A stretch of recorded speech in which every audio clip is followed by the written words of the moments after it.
بسم اللہ الرحمن الرحیم ان الحمد للہ نحمده ونستعینه ونستغفره ونعوذ باللہ من شرور انفسنا ومن سیئات اعمالنا من يهده الله فلا مضل له ومن يضلل فلا هادي له واشهد ان لا اله الا الله وحده لا شريك له واشهد ان محمدا عبده ورسوله وبعد فان خير الحديث كتاب الله وخير الهدي هدي محمد صلى الله عليه وسلم وشر الامور محدثاتها وكل محدثة بدعة وكل بدعة ضلالة وكل ضلالة في النار وقال عز وجل في القرآن المجيد أعوذ بالله من الشيطان الرجيم بسم الله الرحمن الرحيم يا أيها الذين آمنوا اتقوا الله حق تقاته ولا تموتن إلا وأنتم مسلمون وقال يا أيها الناس اتقوا ربكم الذي خلقكم من نفس واحدة وخلق منها زوجها بث منهما رجالا كثيرا ونساء واتقوا الله الذي تسألون به والأرحام إن الله كان عليكم رقيبا وقال يا أيها الذين آمنوا اتقوا الله وقولوا قولا سديدا يصلح لكم أعمالكم ويغفر لكم ذنوبكم ومن يطع الله ورسوله فقد فاز فوزا عظيما اللهم صل على محمد وعلى آل محمد كما صليت على إبراهيم وعلى آل إبراهيم إنك حميد مجيد اللهم بارك على محمد وعلى آل محمد كما باركت على إبراهيم وعلى آل إبراهيم إنك حميد مجيد رب اشرح لي صدري ويسر لي أمري واحلل عقدة من لساني يفقهوا قولي وقال عز وجل في القرآن المجيد أعوذ بالله من الشيطان الرجيم بسم الله الرحمن الرحيم إن عدة الشهور عند الله 12 شهرا في كتاب الله يوم خلق السماوات والأرض منها 4 حرم ذلك الدين القيم فلا تظلموا فيهن أنفسكم اما بعد تمام تعریفیں اس اللہ عز و جل کے لیے لائق و زیبا ہے جو تمام جہانوں کا بنانے والا اور اسے پالنے والا ہے اور درود و سلام اس کے آخری نبی محمد صلی اللہ علیہ وسلم پر الحمدللہ ہم تمام یہاں اس ہفتے واری درس قرآن کے لیے جمع ہوئے ہیں انشاءاللہ عزیز اس مختصر سے وقت میں آپ تمام کے سامنے ایک بہت ہی اہم عنوان پر روشنی ڈالنے کی کوشش کروں گا اور آج کا میرا جو ٹاپک اور عنوان ہوگا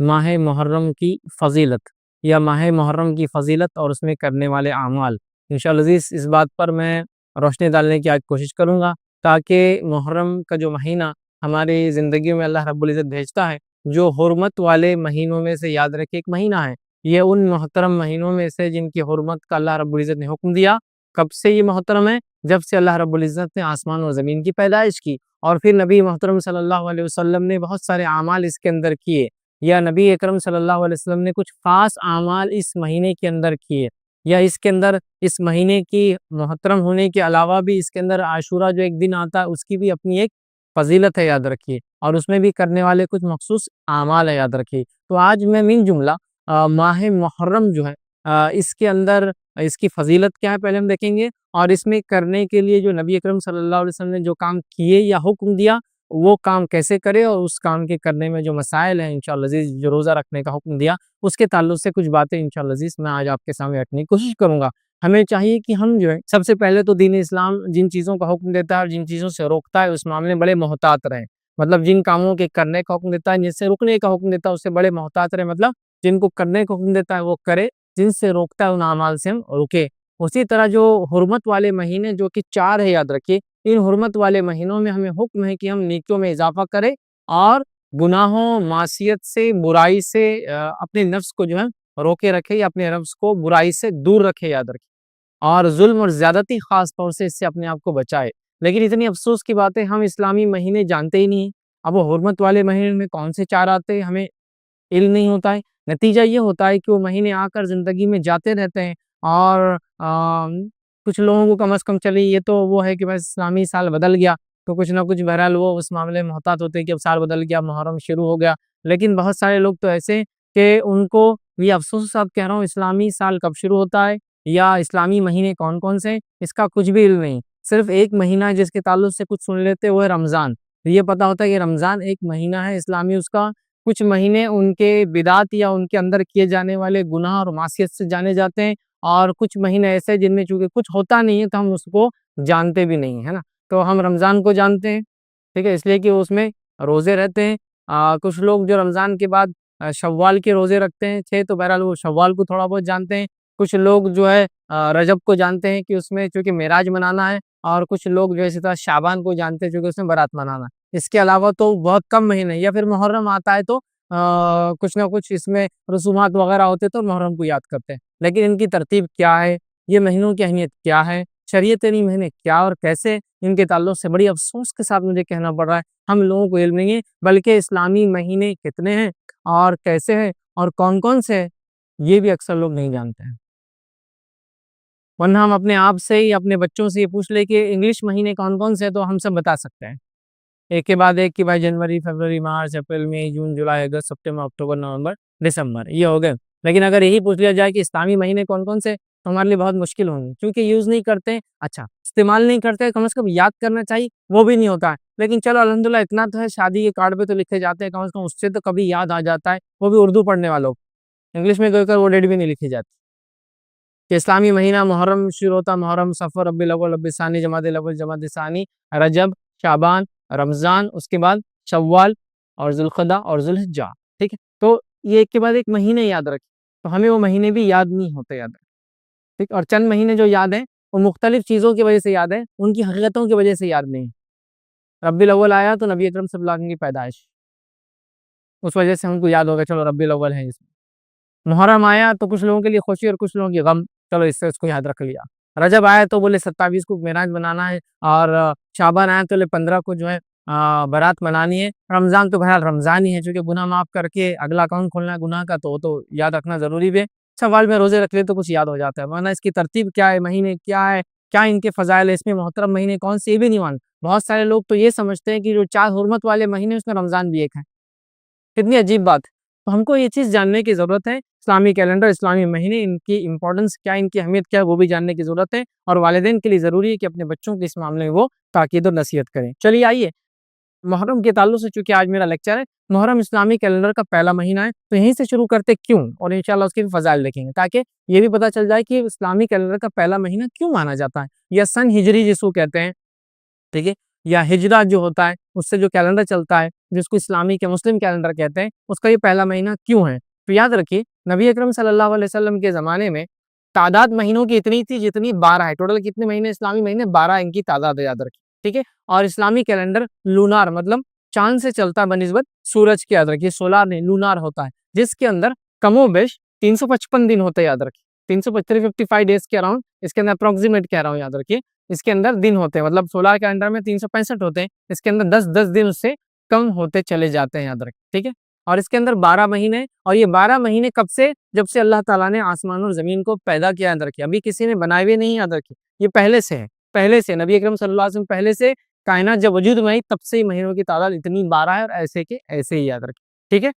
اب اس میں یہ جو پہلا مہینہ جو محرم کو کہا جاتا ہے وہ کیوں، یاد رکھیں، اس کو بھی سمجھنے کی ہم کوشش کرتے ہیں۔ آئیے، تو مہینوں کی تعداد 12 جو ہے وہ 12 یوں کی تیوں تھی، لیکن ہوا یہ کہ عمر ابن خطاب رضی اللہ عنہ کے زمانے میں کم و بیش جو روایتوں کے اندر الفاظ ہیں 17 ہجری تھی، ہجرت کا 17واں سال 17 ہجری تھی، تو پرابلم یہ ہونے لگا کہ مسلم مملکت اور سلطنت بہت بڑھ گئی، اس کے وسعت اور وسیع ہونے کی وجہ سے اکاؤنٹنگ وغیرہ پورے اکاؤنٹ ریکارڈ کیپنگ جس کو کہتے ہیں رکھا جانے لگا، کہ یہ صوبے سے کیا آتا ہے، وہ صوبے سے کیا آتا ہے، وہ ایریے سے کیا آ رہا ہے، یہ ایریے سے کیا آ رہا ہے، اکاؤنٹس کیپنگ کرنا پڑتی تھی۔ تو ہوا یہ کہ اکاؤنٹس کیپنگ کے لیے لوگوں نے کہا امیر المومنین، یہ جو ہم خراج وغیرہ جو ٹیکسز وغیرہ لگاتے ہیں، اس کے لیے کچھ نہ کچھ ایک سٹارٹنگ منتھ ہو اور ایک اینڈنگ منتھ ہو، تاکہ ایک شروعات اور ایک خاتمہ ہو، جس کی وجہ سے ٹیکسیشن میں آسانی ہو۔ چلیے بھائی، ایک آدمی نے شوال میں کوئی چیز لیا تو اگلی اس کی زکوٰۃ کب آنے والی ہے؟ شوال ختم ہونے سے پہلے اس کو دینا ہے، لیکن کوئی سٹارٹنگ ڈیٹ نہیں ہے، یہ تو راؤنڈ کیلنڈر چل رہا تھا پورا، لیکن کوئی سٹارٹنگ ڈیٹ مطلب شروع کہیں سے، مطلب جو بھی مہینے کو پہلا مان لیجیے، اب سفر کو مان لیجیے، محرم کو مان لیجیے، ذوالقعدہ کو مان لیجیے، ذوالحجہ کو مان لیجیے، کوئی بھی مان لیجیے، تو ایک راؤنڈ تھا، تو کوئی سٹارٹ اور ایک اینڈ ہو ایئر کا۔ تو عمر ابن خطاب رضی اللہ عنہ نے غور و فکر کیا، اور آپ نے کچھ صحابہ سے مشورہ لیا، اور یہ طے کیا کہ ہم محرم کو جو ہے پہلا مہینہ مان لیں گے، کیونکہ اکاؤنٹس کیپنگ میں تاکہ آسانی ہو، محرم شروعات ہے، اور ٹھیک ہے ذوالحجہ جو ہے آخری مہینہ ہوگا، تو یوں یہ چالو ہو گیا پہلا مہینہ۔ حالانکہ ترتیب کے اعتبار سے یہ 3 ایک مہینے حرمت والے ایک ساتھ آتے ہیں، پہلا ذوالقعدہ، دوسرا ذوالحجہ، اور تیسرا محرم، یاد رکھیں، تینوں پے در پے ایک کے بعد ایک آتے ہیں، یاد رکھیں۔ چلیے آئیے اب آگے بڑھتے ہیں، اور محرم کے تعلق سے کچھ کے فضائل آپ کے سامنے رکھنے کی کوشش کروں گا۔ کم و بیش میں 7 اہم فضائل آپ کے سامنے آگے رکھوں گا محرم کے، 7 جو ہے ایسے فضائل جو بڑے اہم اس مہینے کے تعلق سے، وہ رکھنے کی بہرحال کوشش کروں گا۔ اس کے علاوہ عام فضائل تو آپ سمجھ جائیں، کیونکہ حرمت والا مہینہ ہے، صدقات، خیرات، نوافل میں اضافہ، وہ عام فضائل ہے، وہ میں اس میں انشاءاللہ کاؤنٹ نہیں کروں گا، وہ آپ سمجھ جائیں، اس میں ایڈ کر لیں 7 کے علاوہ جو کچھ آپ نیکی میں اضافہ کر سکتے ہیں انشاءاللہ عزیز، ٹھیک ہے۔ تو آئیے، پہلی فضیلت ماہ محرم کی وہ یہ ہے کہ حرمت والے مہینوں میں سے اللہ رب العزت نے قرآن میں فرما کہا سورہ توبہ سورہ نمبر 9 آیت نمبر 36 میں اللہ نے فرما رکھا ان عدت الشہور عند اللہ 12 شہرا فی کتاب اللہ. اللہ فرماتا اور کہتا ہے کہ اللہ کے نزدیک مہینوں کی تعداد، ٹھیک ہے، اللہ کے قریب مہینوں کی تعداد جو ہے وہ 12 ہے. کب سے؟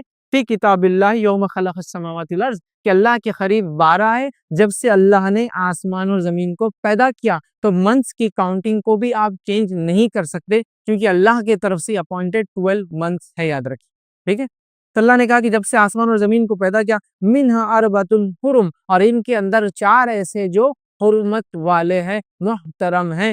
جنگ اور جدال، معصیت اور گناہوں کے کام سے بچنا چاہیے، یوں تو ہمیشہ بچنا چاہیے، ان مہینوں میں خاص بچنا چاہیے اور نیکی میں اضافہ کرنا چاہیے. تو ان کے اندر 4 حرمت والے ہیں. پھر فرمایا ذالک الدین القیم، اور یہی سچا اور سیدھا جو ہے طریقہ اور دین ہے. پھر فرمایا فلا تظلموا فیہن انفسکم، تو اپنی نفسوں پہ تم لوگ ان مہینوں میں ظلم نہ کیا کرو.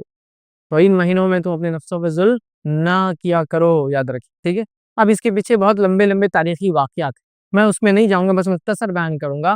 یہ اللہ نے کیوں کہا کہ اللہ کے نزدیک گنتی 12 ہے اور ان کے اندر ظلم نہ کیا کرو. ٹھیک ہے، تو یہ اس لیے کہا گیا اور یہ بالکل 12 ہے کہ تو مشرکین مکہ جو ہے ان 4 حرمت والے مہینوں کی بڑی تعظیم کرتے تھے، یاد رکھیے. ٹھیک ہے، اب یہ 4 حرمت والے مہینے کون سے ہیں وہ بھی ہم دیکھ لیتے ہیں، جو کہ ایک حدیث ہی ہم دیکھتے ہیں جس میں نبی اکرم صلی اللہ علیہ وسلم فرمایا، جو کہ متفق علیہ روایت ہے. آپ نے فرما رکھا بے شک زمانہ گھوم گھما کر اسی حالت پر لوٹ آیا ہے جس پر اس وقت تھا. مطلب آپ سے کیا فرما رہے ہیں کہ بے شک زمانہ گھوم گھما کر اسی حالت پر لوٹ آیا ہے جس پر وہ اس وقت تھا جب اللہ تعالیٰ نے آسمان اور زمین کی تخلیق فرمائی. سال کے 12 مہینے ہیں جن میں 4 حرمت والے مہینے ہیں، 3 لگاتار پے در پے ہے، یعنی ذوالقعدہ، ذوالحجہ اور محرم. چوتھا مہینہ اس کے بعد آپ نے فرمایا مضر قبیلے کا ماہ رجب ہے جو جمادی الاخری اور شعبان کے درمیان آتا ہے. تو پتہ چلا 4 حرمت والے مہینے ذوالقعدہ، ذوالحجہ، محرم اور رجب. اب یہ اللہ کے رسول صلی اللہ علیہ وسلم کیوں کہہ رہے کہ زمانہ گھوم گھما کے اس کی اصلی حالت پہ آ گیا ہے، اور اللہ نے کیوں کہا کہ اپنی نفسوں پہ ظلم مت کرو اور یہی سیدھا دین ہے؟ اس کے پیچھے واقعہ یہ ہے کہ مشرکین مکہ چونکہ دور جہالت میں بھی ان 4 مہینوں کو حرمت والا مانتے تھے، ذوالقعدہ، ذوالحجہ، محرم اور رجب کو وہ دور جہالت میں بھی حرمت والا مانتے تھے، اور ان کا اصل کام لوٹنا تھا. قافلوں وغیرہ کو لوٹ کر یہ اپنی معیشت، اپنے کاروبار، اپنے کام کا، مطلب ان کا اکثر میں ایک کام تھا. اب ہوتا یہ تھا کہ 3 حرمت والے مہینے پے در پے آ جاتے تھے، تو یہ لوگ کیا کرتے تھے معلوم آپ کو؟ یہ لوگ 1 یا 2 مہینوں کو کھسکا دیتے تھے. مطلب کیا کرتے تھے کہ ایک سال ذوالقعدہ ذوالحجہ بولتے تھے محرم سفر کے بعد آئیں گا، یہ سال محرم کب آئیں گا؟ سفر کے بعد آئیں گا. تو گویا 2 ہی حرمت والے اب لوٹ مار چالو کر چکے، 3 مہینے رکے رہنا ان کے لیے بڑا مشکل تھا، سمجھا؟ تو محرم کو کھسکا دیتے اور کہتے کہ یہ بار محرم سفر کے بعد آنے والا ہے. نبی اکرم صلی اللہ علیہ وسلم جس سال حج کیا تو اس سال ہی مہینے ترتیب میں تھے تینوں. تو آپ نے کہا زمانہ گھوم گھما کر اب اصلیت پر آ چکا ہے جیسا زمین و آسمان کے کریشن کے ٹائم پر تھا. مطلب نبی اکرم صلی اللہ علیہ وسلم جو خطبہ دے رہے ہیں تب عربوں نے اس کو بالکل ایک کے بعد ایک 3 مان لیا تھا، پے در پے تھے، اور اللہ کے رسول صلی اللہ علیہ وسلم نے جو کچھ گڑبڑ ان مہینوں کے اعتبار سے بھی ریکٹیفائی کر کے ہم کو بتا دیا کہ آج زمانہ بالکل میں جو کہہ رہا ہوں، جو وقت ہے، جو تاریخ ہے، وہی ہے.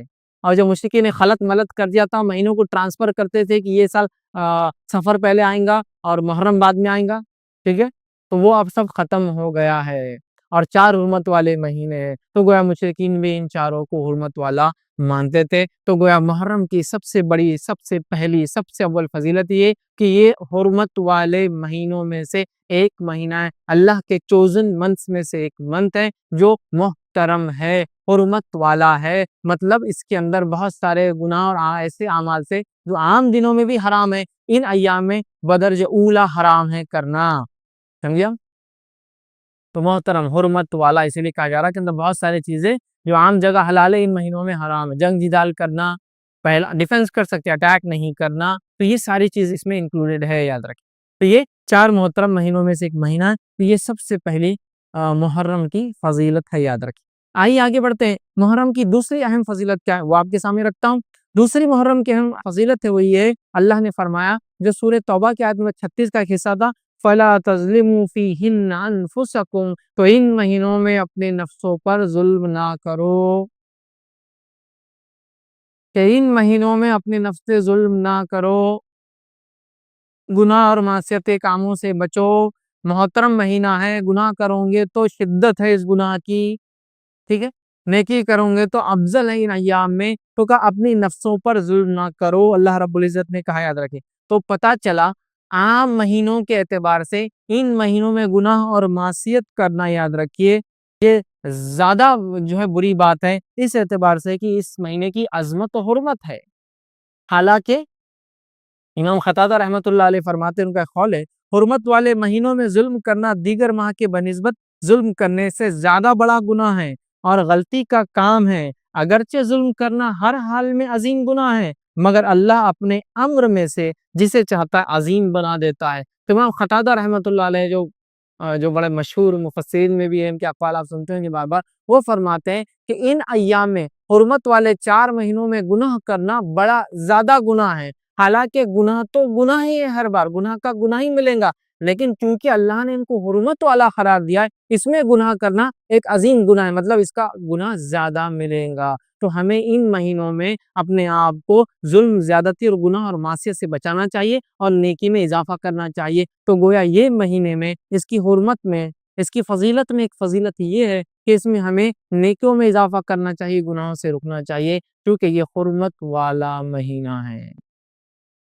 اب یہ حرمت والا مہینہ ہے، معلوم ہوگا تو ہم نیکی میں آگے بڑھیں گے، گناہ سے بچیں گے نا۔ اب نون ہی نہیں، محرم کب آتا ہے کب چلا جاتا ہے معلوم نہیں۔ اچھا، کچھ لوگوں کو معلوم بھی ہے تو بس اتنا معلوم کہ عاشورے کا ایک دن ہے اور کچھ بھی نہیں معلوم۔ نہیں میرے بھائی، یہ پورا کمپلیٹ منتھ، چاہے 29 کا ہو یا 30 ڈیز کا ہو، حرمت والا ہے، اور یہ چاروں مہینے کمپلیٹلی حرمت والے ہیں، کمپلیٹلی، بالکل۔ ذوالقعدہ، ذوالحجہ، محرم اور رجب کمپلیٹ حرمت والے ہیں، چاہے کتنے بھی دن کے ہو، 30 کے ہو یا 29 کے ہو۔ ہاں، ان میں بھی مخصوص ایام اور زیادہ کچھ ہے، جیسے کہ ذوالحجہ کے پہلے 10 ایام اتنے افضل ہے کہ اس میں کیے گئے اعمال باقی تمام سال کے اعمال سے افضل ہے نا۔ پہلے 10 دن ہم سب جانتے ہیں، تو بڑے حرمت والے، یاد رکھیے، یہ ایام ہیں۔ تو اس میں دوسری فضیلت یہ ہے، نیکی میں آگے بڑھنا ہے، اپنے نفس کو ظلم سے بچانا ہے، یاد رکھیے، تبھی ہم ظلم سے بچا سکتے ہیں اپنی نفس کو، جب معلوم ہو یہ مہینہ چل رہا ہے۔ چلیے آئیے آگے بڑھتے ہیں۔ تیسری فضیلت اس ماہ کی، اس مہینے کی، اس منتھ کی کیا ہے وہ دیکھتے ہیں۔ اسے نبی اکرم صلی اللہ علیہ وسلم نے اللہ کا مہینہ قرار دیا ہے۔ محرم کا مہینہ اللہ کا مہینہ ہے، ویسے تو پورا سال اللہ کا ہی ہے نا، لیکن اللہ جس سے چاہتا اپنی نسبت جوڑ سکتا ہے، جس کو چاہتا اپنے طرف سے فضیلت دے سکتا ہے نا، ہے نا۔ تمام دن اللہ کے ہیں، تمام مہینے اللہ کے، لیکن اللہ اس کو جوڑتا ہے۔ تمام کائنات میں جو کچھ ہے وہ اللہ کا ہے، تمام مسجدیں اللہ کا گھر ہے، لیکن اللہ نے ایک گھر کو خاص نسبت دی اپنے سے، اور وہ بیت اللہ ہے۔ اللہ کی مرضی کہ کسی جگہ کو، کسی مقام کو، کسی دن کو، کسی مہینے کو اپنے سے جوڑ سکتا ہے، یہ اللہ کی مرضی۔ تو نبی اکرم صلی اللہ علیہ وسلم نے اس ماہ کو، حالانکہ سارے ماہ اللہ کے ہیں، اللہ کا مہینہ قرار دیا، اللہ نے اپنی نسبت جوڑا اس مہینے۔ اس سے بھی اس کی فضیلت میں سمجھتا ہوں آپ لوگوں کے سامنے، ہمارے سامنے واضح ہوتی ہے، یاد رکھیے، تو ٹھیک ہے۔ تو آئیے، اللہ کا مہینہ ہے، اس تعلق سے مسلم کی روایت ہے، نبی اکرم صلی اللہ علیہ وسلم فرماتے ہیں، اور حدیث کے الفاظ ہے، افضل الصیام بعد رمضان شہر اللہ المحرم۔ کیا فرماتے ہیں؟ رمضان المبارک کے بعد اللہ کے مہینے محرم کے روزے سب سے زیادہ افضل ہیں۔ تو یہاں اللہ کا مہینہ شہر اللہ المحرم کہا، تو یہاں کا شہر اللہ المحرم، اللہ کا مہینہ محرم۔ تو یہاں ہمارا ابھی جو جملہ ہے یہ لیں گے ہم، اللہ کا مہینہ محرم۔ تو تیسری فضیلت اس مہینے کی ہے، نبی اکرم صلی اللہ علیہ وسلم نے اس ماہ کو اللہ کا مہینہ کہا ہے۔ میں سمجھتا ہوں فضیلت بڑی واضح ہے، یہ اللہ کا مہینہ ہے، سارا سال اللہ کا، لیکن اس مہینے کو اللہ نے خاص نسبت دی اپنے آپ سے، یاد رکھیے۔ ابن رجب رحمۃ اللہ علیہ فرماتے اور کہتے ہیں کہ اس حدیث میں اس بات کی صراحت ہے، کلیریفیکیشن ہے، کہ رمضان کے بعد سب سے بہترین نفل روزہ اللہ کے مہینے محرم کا ہے۔ رمضان کے بعد ایک تو اس میں شہر اللہ محرم سے پہلے کہ افضل الصیام، سب سے افضل روزہ اس مہینے کا ہے، اور وہ کون سا مہینہ ہے؟ جو ہے محرم کا ہے، اور یہ مہینہ کیا ہے؟ اللہ کا مہینہ، یاد رکھیے، یہ یہاں بتایا جا رہا ہے۔ تو محرم یہ اللہ کا مہینہ، یاد رکھیے، اور اس کی بڑی جو ہے حرمت ہے، یاد رکھیے اس مہینے کی، یاد رکھیے، ٹھیک ہے۔ اب آئیے، کیونکہ اس کو اللہ کا مہینہ محرم کہا گیا ہے، اسی سے ہم اس کی چوتھی فضیلت بھی دیتے ہیں، اور چوتھی فضیلت اس مہینے کی وہ یہ ہے کہ حرمت والے مہینوں میں یہ سب سے افضل مہینہ ہے۔ حرمت والے مہینے کتنے ہیں؟ 4 ہیں، اس میں یہ سب سے افضل ہے۔ یہ تو خاص طور سے اس مہینے کی نسبت یہ کہا گیا شہر اللہ المحرم، اللہ کا مہینہ محرم، سمجھ رہے ہو؟ اللہ کا مہینہ محرم کیا گیا، اور اس تعلق سے بعض اسلاف کے اقوال کیسے دیکھیے، جو میں کہہ رہا ہوں حرمت والے مہینے سب سے افضل ہے، کیوں کہہ رہا ہوں کہ بعض علماء اور بعض اسلاف کے اقوال اس طرح سے وہ کہتے ہیں، جیسا کہ حسن بصری رحمۃ اللہ علیہ، جو کہ تابعین میں بڑا مقام، اونچا مقام، کبار تابعین میں سے، وہ فرماتے اور کہتے ہیں کہ حرمت والے مہینے میں سب سے افضل اللہ کا مہینہ محرم ہے، نیز فرمایا، مطلب اسی سے اللہ کا مہینے سے فرماتے ہیں اللہ نے سال کا آغاز حرمت والے مہینے سے کیا ہے اور حرمت والے مہینے سے ختم کیا ہے، مطلب محرم سے چالو ہوا اور ذوالحجہ پہ ختم ہوا، جو ہے مہینے سے ختم کیا ہے، لہٰذا اللہ کے نزدیک سال میں ماہ رمضان کے بعد محرم سے بڑھ کر کوئی ماہ نہیں ہے، ٹھیک، تو اس سے وہ کہتے ہیں کہ یہ اللہ کا مہینہ ہے تو حرمت والے مہینوں میں سب سے افضل ہے، اور روزوں کے اعتبار سے رمضان کے بعد اس کے روزے کا مقام ہے، تو وہ رمضان کے بعد اسی کا مقام ہے فضیلت کے اعتبار سے، لیکن حرمت والے مہینوں میں یہ ٹاپ موسٹ کہلائیں گا کیونکہ اس کی بڑی اہمیت ہے۔ اسی طرح ایک اور چیز آتی ہے، وہ یہ ہے کہ محرم میں سب سے افضل، یاد رکھیے وہ کیا ہے، تو محرم میں بھی سب سے افضل جو سلف کے اقوال ہے کہ سلف 3 عشروں کو بڑی اہمیت دیتے، ہمارے جو اسلاف تھے صحابہ تابعین تبع تابعین، وہ 3 عشروں کو، 3 دہائیوں کو، عشر مطلب 10 ڈیز جو ہوتے منتھ کے، ان کو اہمیت دیتے تھے، وہ کون کون سے؟ ٹھیک ہے، عشروں میں تعظیم کرتے تھے، اہمیت دیتے تھے، وہ کون سے؟ پہلا وہ کہتے ہیں کہ رمضان کا آخری عشرہ، اس کی بڑی اہمیت تھی سلف کے پاس، ذوالحجہ کا پہلا عشرہ، اس کی بڑی اہمیت تھی سلف کے پاس، اور محرم کا پہلا عشرہ، اس کی بڑی اہمیت تھی سلف کے پاس۔ یہ 10 ڈیز ہے جو بڑے اہمیت کی حامل ہے، رمضان کا آخری 10 دن جس میں قدر آتی ہے، اور ذوالحجہ کی پہلے 10 دن جو سب سے افضل دن ہے، اس سے افضل کوئی دن نہیں ہے، اور محرم کے پہلے 10، ٹھیک ہے، تو اس سے اس کی چوتھی فضیلت پتہ چلتی ہے، حرمت والے مہینوں میں یہ بڑا افضل ہے۔ آئیے اس کی 5ویں فضیلت کیا ہے، 5th اس کی فضیلت کیا، وہ کیا ہے، اس عظیم ماہ میں کثرت سے روزے رکھنا مستحب ہے، جو کہ صحیح مسلم کی وہ روایت ہے، افضل الصیام بعد رمضان شہر اللہ المحرم، کہ رمضان کے بعد اللہ کے قریب سب سے افضل روزے محرم ہیں، یا دوسرے الفاظ میں نفل روزوں میں سب سے افضل روزے محرم کے ہے، اور آگے نبی اکرم صلی اللہ علیہ وسلم اسی حدیث میں وَأَفْضَلُ الصَّلَاةِ بَعْدَ الْفَرِيضَةِ صَلَاةُ اللَّيْلِ، اور سب سے افضل صلاۃ، سب سے افضل نماز فرض نمازوں کے بعد وہ رات کی نماز ہے، تو نفل میں سب سے افضل تہجد، اور نفل روزوں میں سب سے افضل محرم کے روزے ہیں، کیوں تو افضل الصیام، سب سے افضل روزے بعد رمضان، رمضان کے بعد کون سے؟ اللہ کے مہینے محرم کے، تو ہمیں چاہیے اس مہینے محرم میں کیا کریں، کثرت سے روزے رکھ، کثرت سے روزے رکھ، ہاں، گناہوں سے بچے، نیکیوں کے کام میں آگے بڑھے، ہے نا، ان کے اول 10 دن کے زیادہ سے زیادہ فائدے اٹھائے، یہ بڑی اہم بات ہے، یاد رکھیں، یہ بڑی اہم بات ہے، اس کو بہت سوچ وچار کر کے ہمیں پلان آرڈر میں اس منتھ کو جینے کی کوشش کرنا چاہیے، یاد رکھیے، لیکن یہ تب ہوگا جب ہم کو اس کی اہمیت، اس کی فضیلت معلوم ہوں گی، یاد رکھیں، ٹھیک ہے، تو یہ جو ہے بہت عظیم ہے، اور سب سے افضل نفل روزہ اسی مہینے کا، یاد رکھیے، روزہ ہے، اور اس حدیث سے صراحت ہوتی ہے، ابن رجب کا میں نے وہ قول آپ کے سامنے رکھا رحمۃ اللہ علیہ کا، وہ فرماتے ہیں اس حدیث سے اس بات کی صراحت ہوتی ہے کہ رمضان کے بعد سب سے بہترین نفل روزہ اللہ کے مہینے محرم کا روزہ ہے، یاد رکھیے، اور یہ یاد رکھیے نفل روزوں میں سب سے افضل ہے، یاد رکھیے۔ اسی طرح جو ہے محرم میں روزہ رکھنا جو ہے، اور کثرت سے روزہ رکھنا، یہ بڑی اہم چیز ہے، یاد رکھیے، اس کا یہی معنی ہے کہ ایک انسان نفل روزہ رکھے، اور محرم کا روزہ سب سے افضل ہے، اس کا معنی یہ ہوتا ہے کہ ہم زیادہ سے زیادہ اگر نفل روزے رکھنے کی کوشش کرتے ہیں تو کون سے مہینے میں رکھیں؟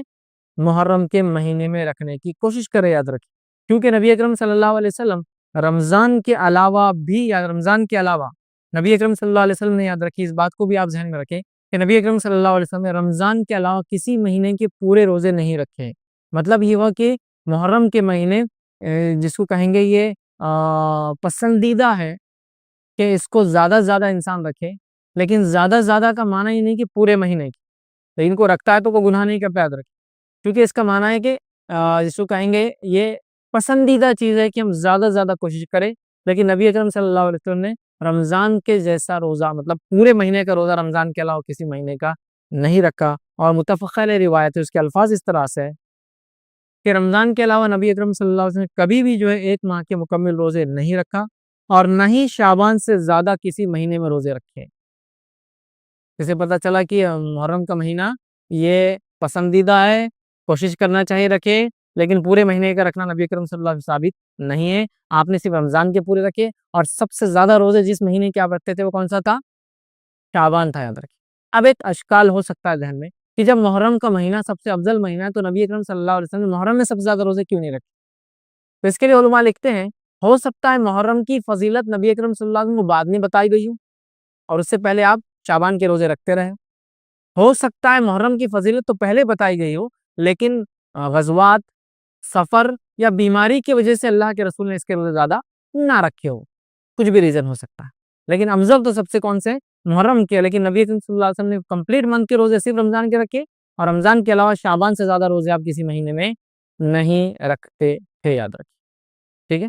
لیکن افضل تو بہرحال اسی کے سے پتہ چلتا ہے کہ یہ استحباب جس کو بولتے ہیں، مستحب ہے کہ ہم جو اس کے روزے زیادہ سے زیادہ رکھنے کی جو ہے بہرحال کوشش کریں، ٹھیک ہے۔ آئیے آگے بڑھتے ہیں۔ چھٹی فضیلت اس مہینے کی کیا ہے؟ سکس فضیلت ہم دیکھتے ہیں، چھٹی کیا ہے؟ وہ یہ کہ محرم میں عاشورہ ہے۔ محرم میں عاشورہ ہے۔ عاشورہ کیا ہے؟ محرم کی 10 تاریخ محرم میں عاشورہ ہے، اور عاشورہ کیا ہے؟ محرم کی 10 تاریخ ہے، یاد رکھیں۔ آئیے اس کے تعلق سے بھی کچھ باتیں ہم سیکھنے کی کوشش کرتے ہیں، ٹھیک ہے۔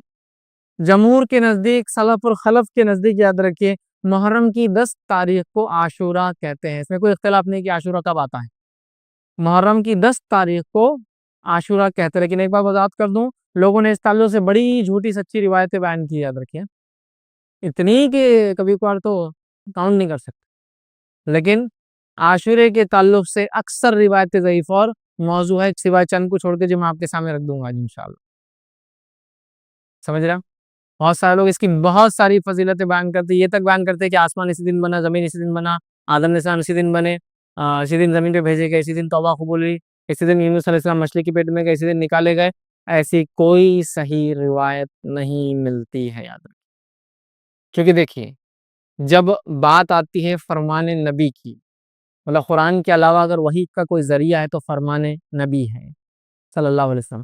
فرمان نبی میں اگر کوئی چیز نہ ہو تو میں اپنے دل سے اور آپ بول کر اللہ کے سامنے پکڑ میں نہیں آنا چاہیں گے، ہے نا؟ بس تو نہیں ملتی یاد۔ افضل دن ہے، لیکن بہت سارے لوگ جو بتاتے ہیں وہ نہیں۔ ہاں، یہ تو حدیث کے اندر واضح ہے کہ اللہ تعالیٰ نے آدم علیہ السلام کو جمعہ کے دن بنایا، آدم علیہ السلام کے دن جمعہ کے دن روح پھونکی گئی، آدم علیہ السلام جو جمعہ کے دن ان کی خطا معاف ہوئی، وہ دنیا کے اندر قدم رکھے تو وہ جمعہ کا دن تھا، اور قیامت جمعہ کے دن آئیں گی۔ یہ ساری چیزیں تو ہے، وہ جمعہ کے لیے، 10 محرم کے لیے نہیں، عاشورے کے لیے نہیں ہے۔ چلیے آگے بڑھتے ہیں۔ تو عاشورہ یاد رکھیے، یہ بڑا اور مشہور اور معروف ہے، ہم سب عاشورے کے تعلق سے جانتے ہیں۔ عاشورہ 10 محرم کو ہوتا ہے، اور اس دن روزہ رکھنا یہ سنت ہے۔ عاشورے کی فضیلت اپنی جگہ ہے، اور اس دن روزہ رکھنا یہ کیا ہے؟ سنت ہے۔ صحیح مسلم کی روایت ہے، نبی اکرم صلی اللہ علیہ وسلم فرماتے اور کہتے ہیں کہ جو صحیح مسلم کی روایت ہے، مجھے اللہ تعالیٰ سے امید ہے کہ یوم عاشورے کا روزہ گزشتہ 1 سال کے صغیرہ گناہوں کا کفارہ بنے گا۔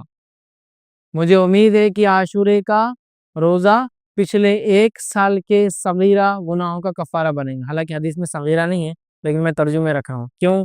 اس لیے کہ کبھی بھی کبیرہ گناہ بغیر توبہ کے معاف نہیں ہوتے، اور اگر بندوں کے ساتھ کیے گئے تو بندوں سے بھی معافی ضروری ہے۔ تو جہاں بھی حدیث میں الفاظ آتے، ایک روزہ، جیسے کہ ذی الحجہ کا ایک روزہ پچھلے 1 سال اور آگے آنے والے 1 سال کے گناہوں کا کفارہ ہے، اسی طرح عاشورے کا روزہ یہ گزشتہ 1 سال کے، لیکن یہاں جتنی بھی ایسی باتیں آتی یہ سب صغیرہ ہے۔ جیسے حدیث میں الفاظ ہے، ایک نماز سے دوسری نماز کے بیچ میں والے گناہ نماز کی وجہ سے معاف ہوتے ہیں، یہ صغیرہ ہے۔ جمعہ سے لے کر جمعہ، مطلب ایک جمعہ سے لے کر انسان کنٹینیوس نمازیں پڑھتا ہے اگلے جمعہ تک، تو بیچ کے تمام گناہ معاف ہو جاتے ہیں، اس سے مراد صغیرہ ہے۔ کبیرہ گناہوں کے لیے توبہ واجب ہے، ضروری ہے، کمپلسری ہے، اس لیے یاد رکھیے، ذہن میں رکھیے، جہاں بھی حدیثوں میں بات آتی ہے صغائر کے تعلق سے، ٹھیک ہے۔ تو مجھے امید ہے کہ یہ پچھلے 1 سال کے گناہوں کا کفارہ بنیں گے، نبی اکرم صلی اللہ علیہ وسلم نے حدیث میں فرمایا، صحیح مسلم کی روایت ہے، ٹھیک ہے۔ اسی طرح عاشورے کے روزے سے تمام چھوٹے گناہ معاف ہو جاتے ہیں، لیکن بڑے گناہ معاف نہیں ہوتے، اس کے توبہ ضروری ہے۔ اب ایک سوال، کسی نے اگر چھوٹے گناہ کیا ہی نہ ہو پورے سال، نہ چھوٹے کیا ہو نہ بڑے کیا ہو، تو پھر کیا ہوگا؟ چھوٹے سے اس کو فائدہ، اس کے درجات علماء لکھتے بلند ہو جائیں گے۔ چھوٹے بھی گناہ نہیں کیا، بڑے بھی گناہ نہیں کیا، اس کے درجات بلند ہو جائیں گے۔ اسی طرح اگر کسی نے چھوٹے گناہ نہیں کیا ہو اور بڑے اس کے اکاؤنٹ میں، تو علماء لکھتے ہیں انشاءاللہ عزیز ان بڑے گناہوں کے شدت میں انشاءاللہ اللہ تخفیف کریں گا۔ مطلب اس کے تعلق سے علماء لکھتے ہیں کہ اگر کسی کے کبیرہ اور صغیرہ گناہ نہ ہو تو اللہ تعالیٰ اس کے درجات کو بلند کر دے گا اور اس کی نیکیوں بڑھا دی جائیں گی، لکھ دی جائیں گی۔ اور اگر ایک یا متعدد کبیرہ گناہ ہوئے لیکن کوئی صغیرہ گناہ اس کے اکاؤنٹ میں نہ ہوا، تو ہمیں امید ہے کہ کبیرہ گناہوں میں سے کچھ تخفیف کر دی جائیں گی، شدت کم کر دی جائیں گی، ہلکا کر دیا جائے گا انشاءاللہ۔ ٹھیک، تو بہرحال تو کسی نے اگر صغیرہ کیا نہ ہو، نیکی ملیں گی، درجات بلند ہوں گی، اور کبیرہ ہو صرف اکاؤنٹ میں، صغیرہ نہ ہو، تو انشاءاللہ تخفیف کی امید کی جا سکتی ہے انشاءاللہ۔ ٹھیک، اسی طرح جو انسان کو چاہیے کہ 10 محرم کے روزے کے تعلق سے اپنے اہل و عیال کو، گھر والوں کو، بیوی بچوں کو، غلاموں کو، جان پہچان والوں کو سحر کے لیے بھی جگائے اور روزہ رکھنے کی تاکید کرے۔ سمجھ رہا؟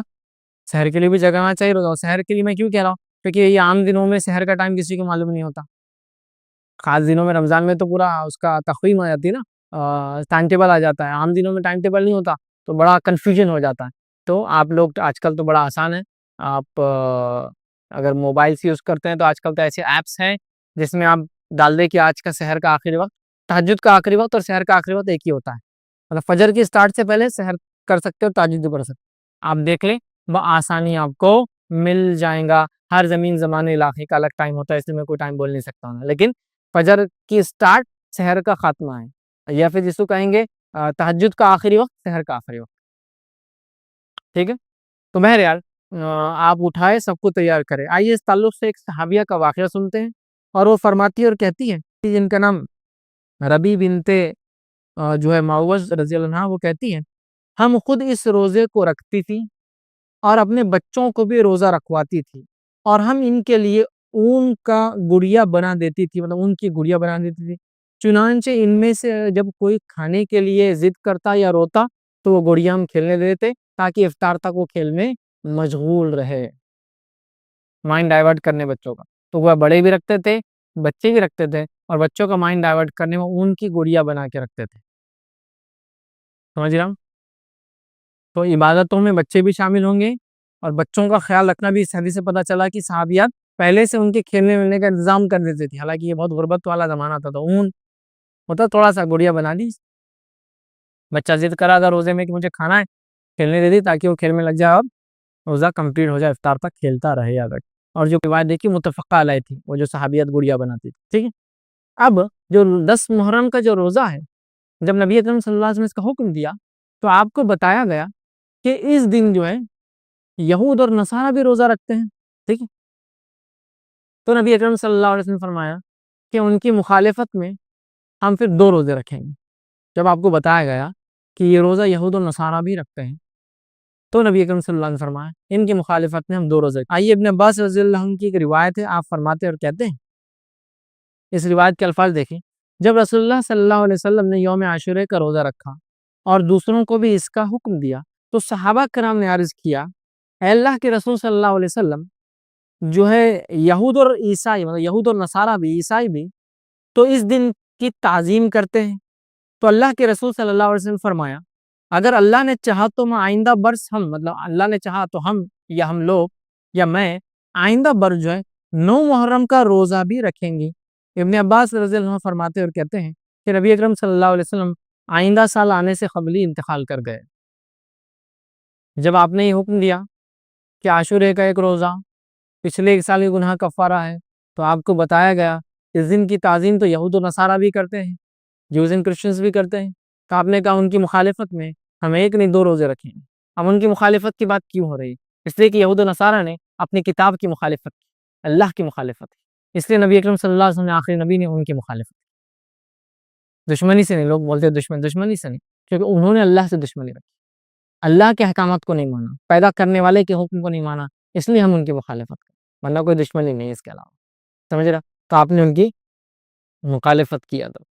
تو آپ نے کہا کہ انشاءاللہ عزیز اگر میں زندہ رہا تو آنے والے سال کون سا روزہ رکھوں گا؟ 9 کا رکھوں گا. تو پتا چلا ہمیں کون کون سے روزے رکھنا ہے اب؟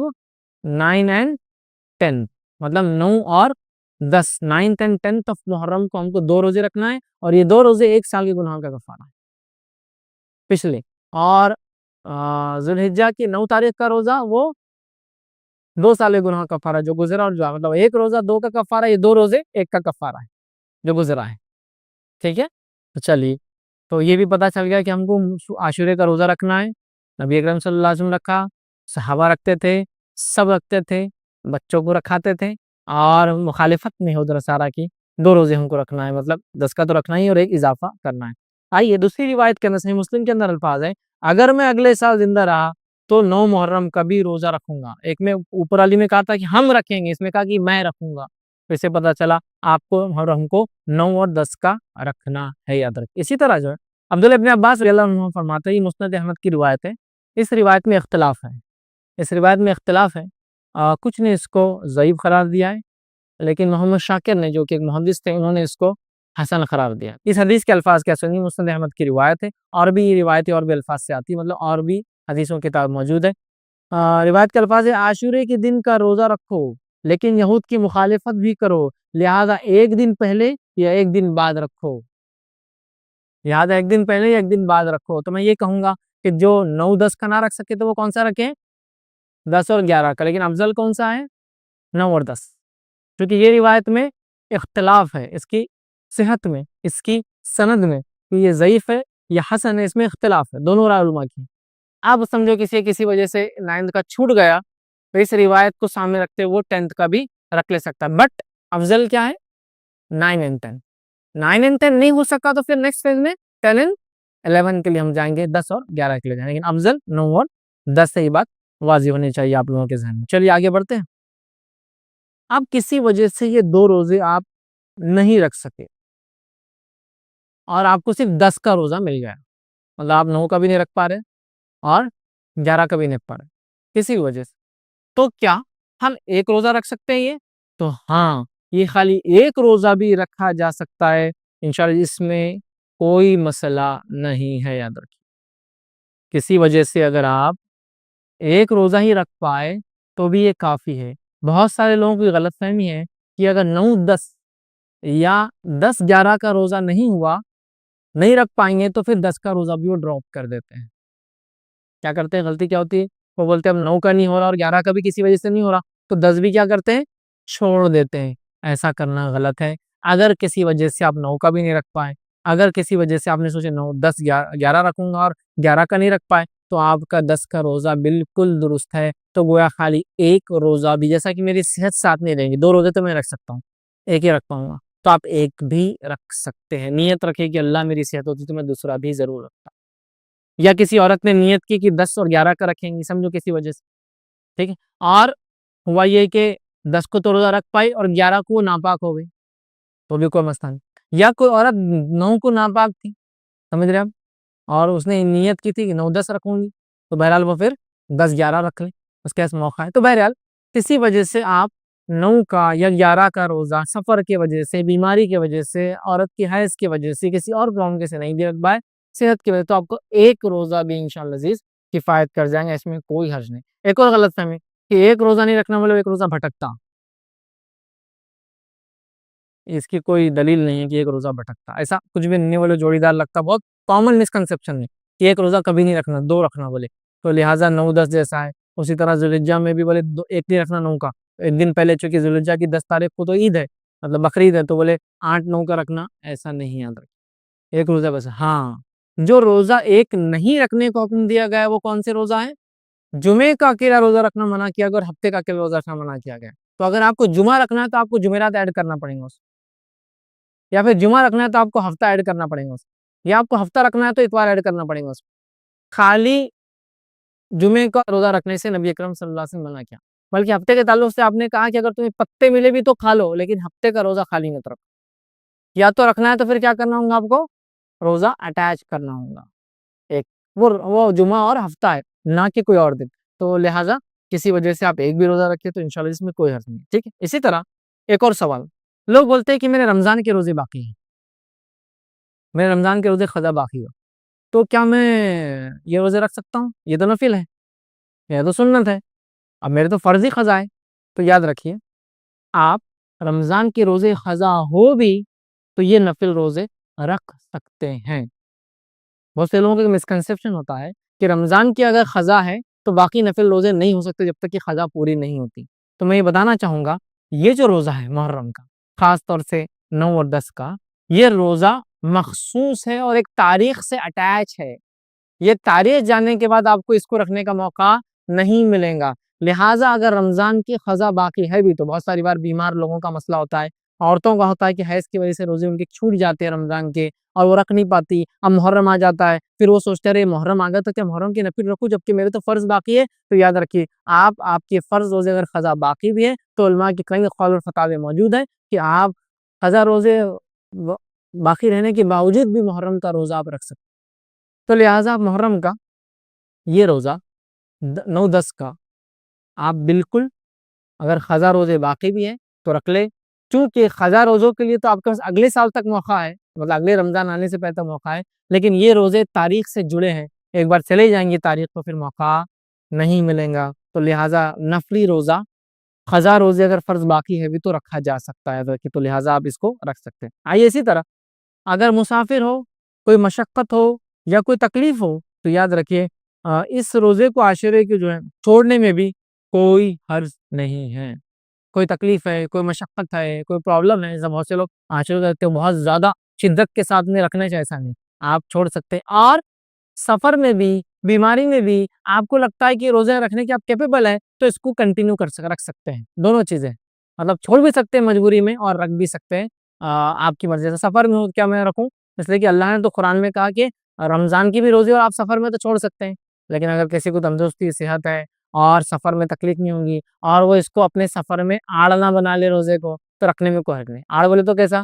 اب آپ سفر میں ہیں اور آپ کو طاقت کی ضرورت ہے اور آپ اپنے آپ کو سفر میں روزے کو آڑ بنانے کے لیے روزہ رکھ لے رہے 10 کا، آپ سامان اٹھانا، ارے تم اٹھاؤ میں روزے سے آج ذرا، مطلب لوگوں کے لیے اپنے روزے کو آڑ بنا رہے ہیں، ہاں ایکسٹرا سو رہے بھائی، اٹھنا کام کا ٹائم ہے، نہیں میں آج روزہ ہے نا، معلوم ہے تم لوگ تو بے روزے دار ہے، میں تو روزہ ہے نا، تو میں تو آڑ نہیں ہونا چاہیے، ٹھیک ہے؟ اس چیز کو آپ یاد رکھیں، ٹھیک ہے؟ اچھا، ایک اور سوال، کیا یہ روزے کی قضا ہو سکتی ہے 10 محرم کے؟ تو یاد رکھیں اس روزے کی کوئی قضا نہیں ہے، چونکہ یہ روزہ ایک پرٹیکولر ڈے سے جڑا ہوا ہے، وہ دن جانے کے بعد اس کی قضا نہیں ہوتی ہے، یاد رکھیں، ٹھیک ہے؟ اسی طرح جو ہے میں ہر سال یہ روزہ رکھنے کا عادی ہوں، میں ہر سال 9-10 کا روزہ رکھتا ہوں، یہ سال کسی وجہ سے رکھ نہیں پایا، بیماری کی وجہ سے رکھ نہیں پایا، سفر کی وجہ سے رکھ نہیں پایا، عورتیں تو حیض کی وجہ سے رکھ نہیں پائی، نفاس کی وجہ سے، مطلب مینسس کی وجہ سے جو ہے، اور نفاس کی وجہ سے اولاد کی پیدائش کے بعد جو مسئلہ ہوتا ہے میں روزے نہیں رکھ پائی، تو علماء لکھتے ہیں اگر اس کی نیت تھی اور وہ ہر سال رکھتا تھا یا رکھتی تھی اور اس کی نیت یہ تھی تو انشاءاللہ اس نیت کی وجہ سے اس کو اس کا بھی اجر اور ثواب مل جائیں گا، اور اس کے لیے وہ لوگ دلیل اس حدیث کو رکھتے ہیں، اور حدیث دیکھیے اس طرح سے ہے جس میں نبی اکرم صلی اللہ علیہ وسلم فرمایا، صحیح بخاری کی روایت آپ نے فرمایا، جب بندہ بیمار ہو جائے یا سفر پہ ہو تو اقامت وہ صحت کی حالت میں عمل کرنے کی طرح اس کے لیے اجر لکھا جاتا ہے۔ جب بندہ بیمار ہو جائے یا سفر میں ہو جس کی وجہ سے وہ ریگولر جو کام کرتا تھا، اعمال کرتا تھا، نہیں کر پاتا ہے، تو اللہ تعالیٰ اس کی نیت کی وجہ سے اس کو اس کا اجر دے دیتا ہے۔ سبحان اللہ، بھائی موڑا آدمی ہے، اس کی زندگی بھر جوانی بھی گزری مسجد میں نماز پڑھتے باجماعت، وہ آج بھی چاہتا ہے کہ وہ مسجد میں جا کے باجماعت نماز پڑھے، اب اس کی صحت ساتھ نہیں دیتی، انشاءاللہ اس کو بھی باجماعت نماز کا ثواب ملے گا، کیونکہ پوری زندگی اس کی اسی روش پر گزری۔ ایک انسان تھا رمضان کے ہر سال روزے رکھتا تھا، ہر سال شدت کے ساتھ رکھتا تھا، اب اس کو بیماری نے آ جکڑا، صحت چلی گئی، لیکن اس کی تمنا آج بھی اسی کی ہے، اس حدیث کے مطابق اس کو بھی اجر ملیں گا رمضان کے روزے، سمجھا؟ ایک انسان کی شدید تڑپ ہے کہ وہ اللہ کے گھر کی زیارت کرے، لیکن پیسوں کی وجہ سے بیچارہ مجبور ہے، وہ بھی اس حدیث کی وجہ سے اجر پائے۔ ایک انسان ہر سال حج اور عمرے کو جاتا تھا، اللہ نے مال دولت رکھا تھا، دے رکھا تھا، اب وہ کسی وجہ سے نہیں جا پا رہا ہے، لیکن آج بھی وہ امید ہے کہ کاش، بھلے مالدار تھا، غریب ہو گیا، لیکن میرے پاس پیسہ ہو تو میں جاؤں گا، اس کو بھی اجر ملے گا، کیونکہ حدیث میں کیا ہے، جب بندہ بیمار ہو جائے یا سفر پہ ہو تو اقامت و صحت کی حالت میں جو عمل وہ کیا کرتا تھا، جب اچھا تھا، صحیح سالم تھا، سب کچھ تھا، طاقت تھی، جو عمل کرتا تھا، اسی کا اجر اس کو ابھی بھی ملے گا۔ سبحان اللہ، کتنی بڑی بات ہے نا۔ تو لہٰذا اچھے کام کرو، اچھے کام کی نیتیں رکھو اپنے دل میں، جب ہم اچھے کام نہیں کر پائیں کسی وجہ سے، تب بھی اللہ اجر دیتا رہے۔ بڑی بات ہے، بڑی بات۔ چلیے آگے بڑھتے ہیں۔ اسی طرح جو ہے عاشورے کا روزہ اگر کوئی انسان نہ رکھ سکے، جو میں نے کہا، تو لوگ سوال کر سکتے بھائی کیوں آپ ایسا بول رہے؟ کیا آپ یہ کہنا چاہ رہے کہ چھوڑ دے؟ نہیں، میں کہنا چاہ رہا ہوں رکھو، شوق اور ذوق سے رکھو، یہ سنت نبوی ہے، رکھو، اچھی باتیں رکھو، احصال گناہ کفار۔ لیکن کسی وجہ سے آدمی نہ رکھ پائے تو وہ آدمی گناہ گار نہیں ہوگا انشاءاللہ، چاہے مجبوراً نہ رکھ پائے یا چاہے جان بوجھ کے نہ رکھے، انشاءاللہ عزیز وہ گناہ گار نہیں ہوں گا۔ کیوں؟ آئیے میں روایت رکھتا ہوں۔ ام المومنین عائشہ رضی اللہ عنہا فرماتی ہے اور کہتی ہے، ٹھیک ہے، اور آپ فرماتی ہے، یہ روایت جو صحیح بخاری اور صحیح مسلم کی روایت ہے، آپ نے فرمایا رسول اللہ صلی اللہ علیہ وسلم رمضان کے فرض ہونے سے پہلے عاشورے کا روزے کا حکم دیتے تھے، پھر جب رمضان کی فرضیت ہوئی، مطلب اللہ کے رسول عاشورے کا روزہ رمضان کے روزے فرض ہونے سے پہلے سے رکھتے تھے، تو تب سب صحابہ اس کو فرض سمجھ کے رکھتے تھے، ٹھیک ہے۔ تو آپ فرماتی ہے جب رمضان کے فرض ہونے سے پہلے آپ صلی اللہ علیہ وسلم عاشورے کا روزے کا حکم دیتے تھے مطلب واجب ہو گیا، صحابہ کے حکم دیتے تھے، پھر رمضان کی فرضیت ہوئی تو جو چاہتا عاشورے کا روزہ رکھتا اور جو چاہتا نہیں رکھتا، اور نبی اکرم صلی اللہ علیہ وسلم نے کچھ نہیں کہا۔ پہلے دور میں اللہ کے رسول نے حکم دیا، بعد کے دور میں جب رمضان فرض ہو گئے تو جو چاہتا رکھتا، جو چاہتا نہیں رکھتا، اللہ کے رسول نے کچھ نہیں کہا۔ لیکن پہلے دور میں رکھو کہا، بعد کے دور میں خاموشی اختیار، مطلب جو چاہتا رکھتا، جو چاہتا اس کو چھوڑ دیتا۔ ایک دوسری حدیث کے اندر یہ الفاظ ہے جو بخاری مسلم کی ہے، یہ عاشورے کا دن ہے، اللہ نے تم پر اس کے روزے کو فرض نہیں کیا ہے، لیکن نبی اکرم صلی اللہ علیہ وسلم فرما رہے ہیں یہ عاشورے کا دن ہے، اللہ تعالیٰ نے تم پر اس کا روزہ جو ہے فرض نہیں کیا ہے، لیکن میں روزے سے ہوں۔ آپ سے فرما رہے ہیں میں روزے سے ہوں، لہٰذا تم میں سے جو روزہ رکھنا چاہے رکھے، جو افطار کرنا چاہے مطلب کھانا چاہے وہ کھائے، اس میں انشاءاللہ عزیز کوئی حرج نہیں ہے، یاد رکھیں، ٹھیک ہے۔ تو اس روایت میں واضح ہو گیا کہ جو رکھنا چاہے رکھ سکتا ہے، کسی وجہ سے کوئی نہ رکھ سکے یا چھوڑ بھی دیتے انشاءاللہ اس پہ کوئی گناہ نہیں ہوگا۔ لیکن میں سمجھتا ہوں کوئی بھی انسان اتنا نیکیوں میں آگے تو نہیں ہے کہ اتنے آسانی سے 1 سال کے گناہ کفارے والا روزہ چھوڑ دے، بٹ چوائس تو ہے، مطلب آپ کسی کو لعنت ملامت نہیں کر سکتے اگر وہ نہ رکھے۔ سب سے اول تو یہ کہ رمضان کے روزے رکھے، وہ فرض ہے، ٹھیک ٹھیک۔ اس طرح کچھ لوگ سوال کرتے ہیں کیا محرم کے پہلے 10 دن ہم روزے رکھ سکتے ہیں؟ بالکل کوئی مسئلہ نہیں، لیکن ایسا کہ سنت تو نہیں ہے، لیکن آپ رکھ سکتے ہیں، بالکل رکھ سکتے ہیں، سمجھ رہے ہو؟ نبی اکرم صلی اللہ علیہ وسلم ذوالحجہ کے ابتدائی 9 دنوں کا پورے روزے رکھتے تھے، پورے 1 سے لے کر 9 تک، ٹھیک۔ تو آپ رکھ سکتے ہیں، اور محرم میں بھی 1 سے 10 تک، لیکن نبی اکرم صلی اللہ علیہ وسلم کی کسی خاص سنت نہیں ہے۔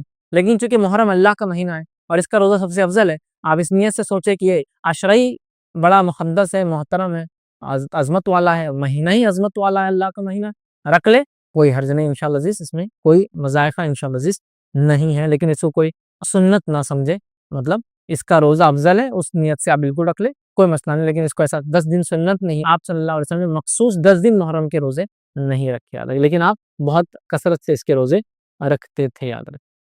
تو یہ چند باتیں تھی اس کے روزے کے تعلق سے۔ یہ 6ٹھی فضیلت تھی۔ آئیے 7ویں فضیلت اور آخری فضیلت جو اس مہینے کی وہ کیا ہے وہ بھی رکھتا ہوں گے۔ یوم عاشورہ اللہ تعالیٰ کے عظیم دنوں میں سے ایک دن ہے۔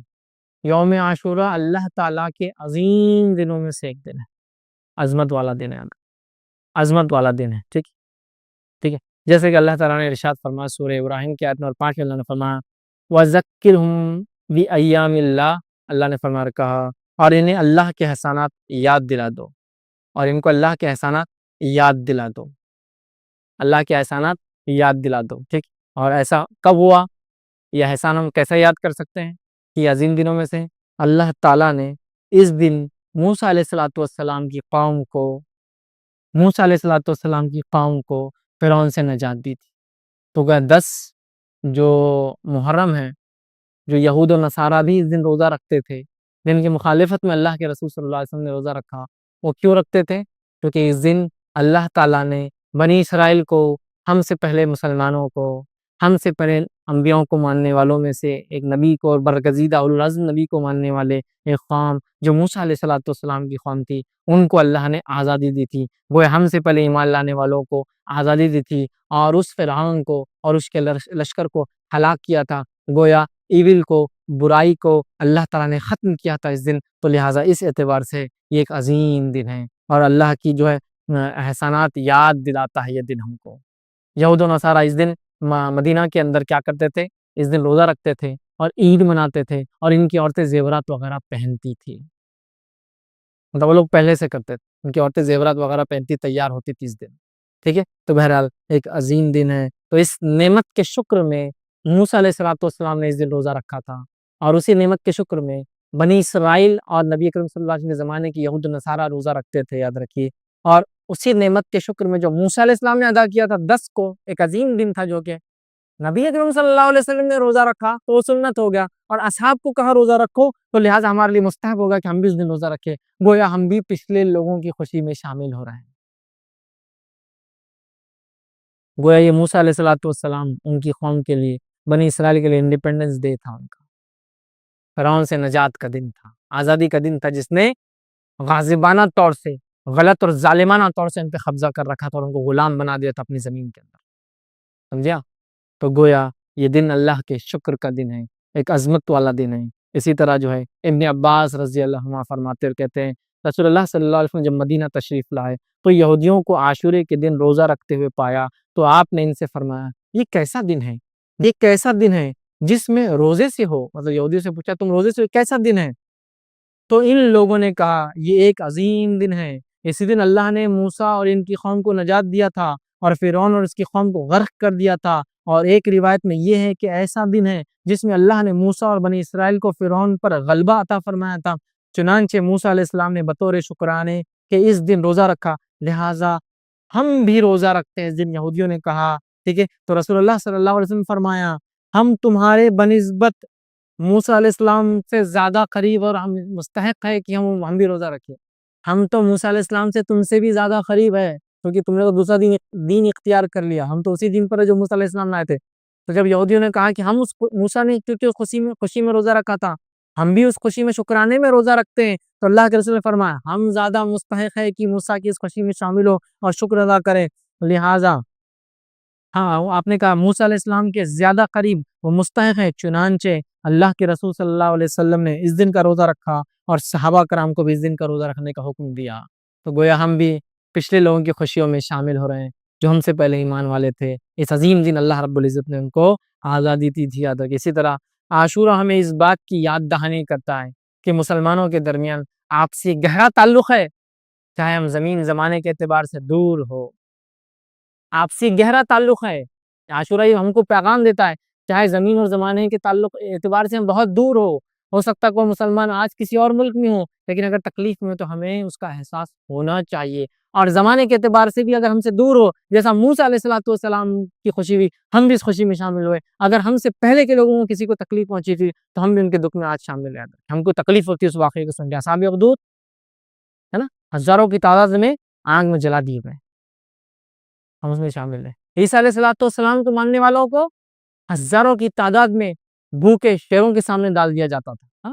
آپ کو معلوم ہے رومی حکومت، بازنطینی حکومت بننے سے پہلے، مطلب رومن امپائر جب تک عیسائیت قبول نہیں کیا تھا تو انہوں نے ہزاروں ہزار عیسائیوں کو جو عیسیٰ علیہ السلام پر ایمان لائے تھے بھوکے شیروں کے سامنے ڈال دیا تھا، تو وہ تکلیف میں ہم بھی شامل ہیں، چاہے وہ آج یہود اور نصارہ ہو، لیکن جب وہ ایمان لائے تھے اپنے نبی پہ تو ہم ان کے تکلیفوں میں شامل ہیں۔ تو زمانے کے اعتبار سے ہم آگے پیچھے ہو یا علاقے کے اعتبار سے ہم آگے پیچھے ہو، ہم ایک دوسرے کی تکلیف اور خوشیوں میں ساتھ ہے۔ یہ بات کہ ہم کو اس سے میسج ملتا ہے، یاد رکھیے کہ زمین اور زمانے کے بدلنے سے کوئی فرق نہیں ہوتا، ہم مسلمان آپس میں کسی سے گہرا تعلق رکھتے، یہ میسج وہی تھا۔ اور کیوں نہ ہو، اللہ رب العزت نے قرآن میں یہ بات کی والمؤمنون والمؤمنات بعضهم اولیاء بعض، مومن مرد اور مومن عورتیں آپس میں دوست ہیں، اولیاء ہے، سورہ توبہ کی بہرحال یہ آیت ہے، ایک دوسرے کی مددگار ہے، سورہ توبہ کی آیت نمبر 71 ہے یہ، ہم ایک دوسرے کی مددگار ہے، دوست ہیں مومن مرد اور مومن عورتیں، تو یہ بھی پیغام ہم کو ملتا ہے۔ اسی طرح 10 کو جب موسیٰ علیہ السلام اپنی قوم کو لے کر نکلے اور سامنے سمندر تھا بڑا، بنی اسرائیل موسیٰ علیہ السلام کے ساتھ تھی، فرعونی پیچھے سے ان کا لشکر آ کر موسیٰ علیہ السلام کو گھیر لیا۔ سورہ شورى میں اللہ رب العزت نے اس واقعے کو نقل کیا آیت نمبر 61 اور 62 کے اندر، اور اللہ نے فرمایا اِنَّا لَمُدْرَكُونَ، اور بنی اسرائیل نے کہا یقیناً اب ہم پکڑے گئے، اب پیچھے سے آگے انہوں نے ادراک کر لیا ہمارا، اب تو ہم گھیر لیں گے، پکڑ لیں گے ہم کو۔ موسیٰ علیہ السلام نے فرمایا کہا کلا ان معی ربی سیہدین، ہرگز نہیں، یقین مانو میرا رب جو ہے میرے ساتھ ہے، جو ضرور مجھے راہ دکھائیں گا۔ اور کیا ہوا؟ اللہ نے حکم دیا اضرب بعصاک البحر، مار اپنے لاٹھی کو اس پانی میں، اور سمندر دو حصوں میں تبدیل ہو گیا۔ موسیٰ علیہ السلام بنی اسرائیل اس سے نکل گئے، فرعون بھی پیچھے چلے، ان کے نکلنے کے بعد سمندر پیچ اپ ہو گیا، مل گیا، اور وہ سب غرق ہو گیا۔ یہ تھا واقعہ۔ اس کے بعد موسیٰ علیہ السلام نے شکر ادا کیا اللہ کا، اور روزہ رکھا۔ یاد رکھ، اور یاد رکھیے اس دن کی تعظیم اتنی زیادہ تھی کہ تاریخی روایتوں میں ملتا ہے کہ دور جہالت میں بھی چاروں مہینے محترم مشرکین مکہ مانتے تھے، مشرکین مکہ بھی اس روز روزہ رکھتے تھے 10 کو، اور اسی دن کعبے کا غلاف بھی بدلتے تھے۔ عاشورے کو کعبے کا غلاف یاد رکھی نبی اکرم صلی اللہ علیہ وسلم نے بدلا، اور اس کے بعد وہ سلسلہ اور معاملہ چلتا ہی رہا۔ تو مشرکین مکہ دور جہالت میں اس دن روزہ رکھتے تھے کیونکہ اس دن کی عظمت کے اعتبار سے، اور وہ لوگ اس دن کعبے کا غلاف تبدیل کیا کرتے تھے۔ تو گویا مشرکین مکہ کے پاس بھی اس کی عظمت تھی، اور اسی طرح ماں عائشہ کی جو روایت ہے اس سے پتہ چلتا یہود و نصارہ کے پاس بھی اس کی عظمت اور تعظیم تھی۔ میں سمجھتا ہوں پورا واقعہ میں نے آپ کے سامنے رکھ دیا، پھر بھی بہت مختصر سا اس کو ایک بار پھر دہراتا ہوں۔ ماں عائشہ کی وہ روایت، وہ فرماتی کہتی زمانہ جاہلیت میں قریش عاشورے کے دن کا روزہ رکھتے تھے، خود رسول اللہ صلی اللہ علیہ وسلم نے بھی ہجرت سے پہلے اس دن کا روزہ رکھا، ہجرت سے روزہ رکھا۔ جب آپ صلی اللہ علیہ وسلم ہجرت کر کے مدینہ منورہ تشریف لائے، خود بھی اس دن کا روزہ رکھتے تھے اور دوسروں کو بھی اس دن کا روزہ رکھنے کا حکم دیتے تھے۔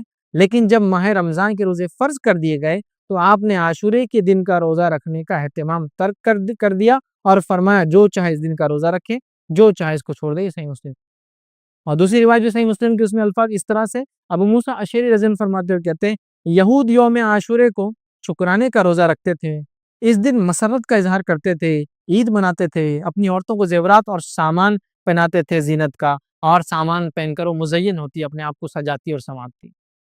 یہود بھی روزہ رکھتے، مشرکین بھی روزہ رکھتے، اور اس دن کی حرمت ان کے پاس بھی تھی۔ تو عاشورہ ہمیں کیا میسج دیتا ہے؟ عاشورہ ہمیں میسج دیتا ہے کہ یہ ایک بڑا تعظیم کا دن ہے، اللہ کی عظمت والا دن ہے، یاد رکھیں۔ اس میں ہمیں روزہ رکھنا چاہیے شکرانے میں کہ اللہ نے ہم سے پہلے مسلمانوں کو نجات دی تھی، ہے نا۔ دوسرا، اللہ تعالیٰ نے دشمنوں کو مسلمانوں کے ہلاک کیا تھا اس دن۔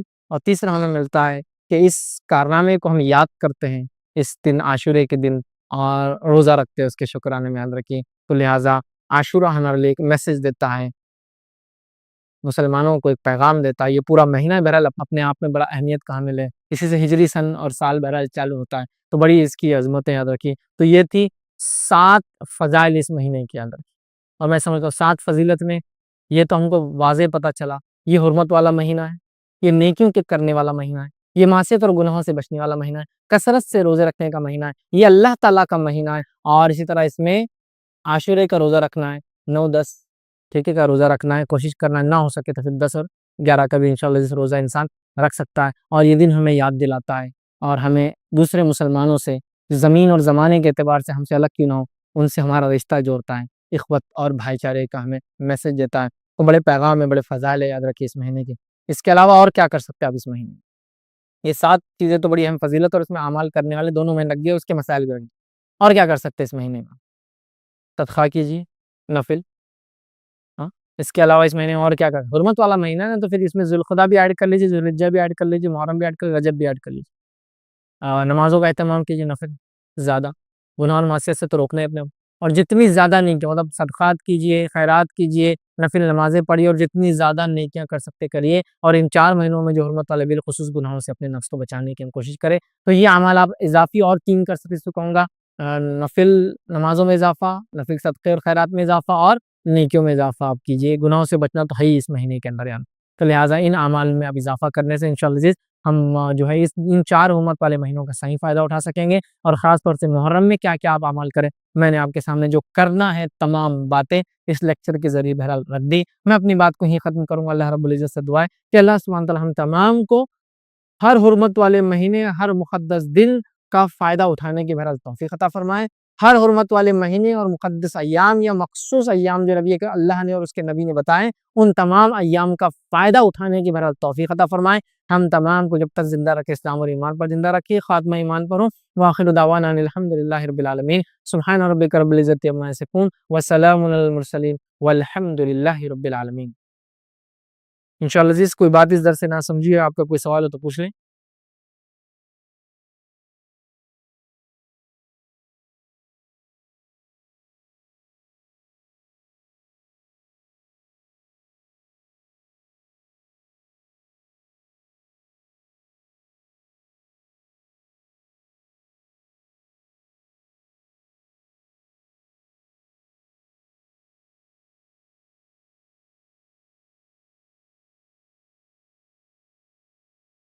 بسم اللہ الرحمن الرحیم، الحمد للہ رب العالمین۔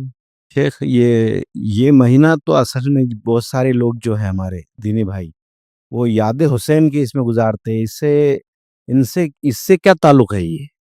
یہ سوال تھا۔ میں نے ایک سوال کیا کہ بہت سارے لوگ اس مہینے میں یاد حسین کے لیے اس مہینے کو گزارتے، اس سے کیا تعلق؟ تو دیکھیے، ہم تمام جانتے ہیں کہ 10 محرم مطلب محرم کی 10 تاریخ جس کو عاشورہ کہتے ہیں، اسی تاریخ میں ایک جنگ ہوئی تھی جس کو بہت مشہور معروف کربلا کے نام سے جانا جاتا ہے، اور اس میں نواسہ رسول جو ہے علی بن ابی طالب رضی اللہ عنہ کے بیٹے حسین بن علی رضی اللہ عنہما جو ہے ان کی شہادت ہوئی تھی۔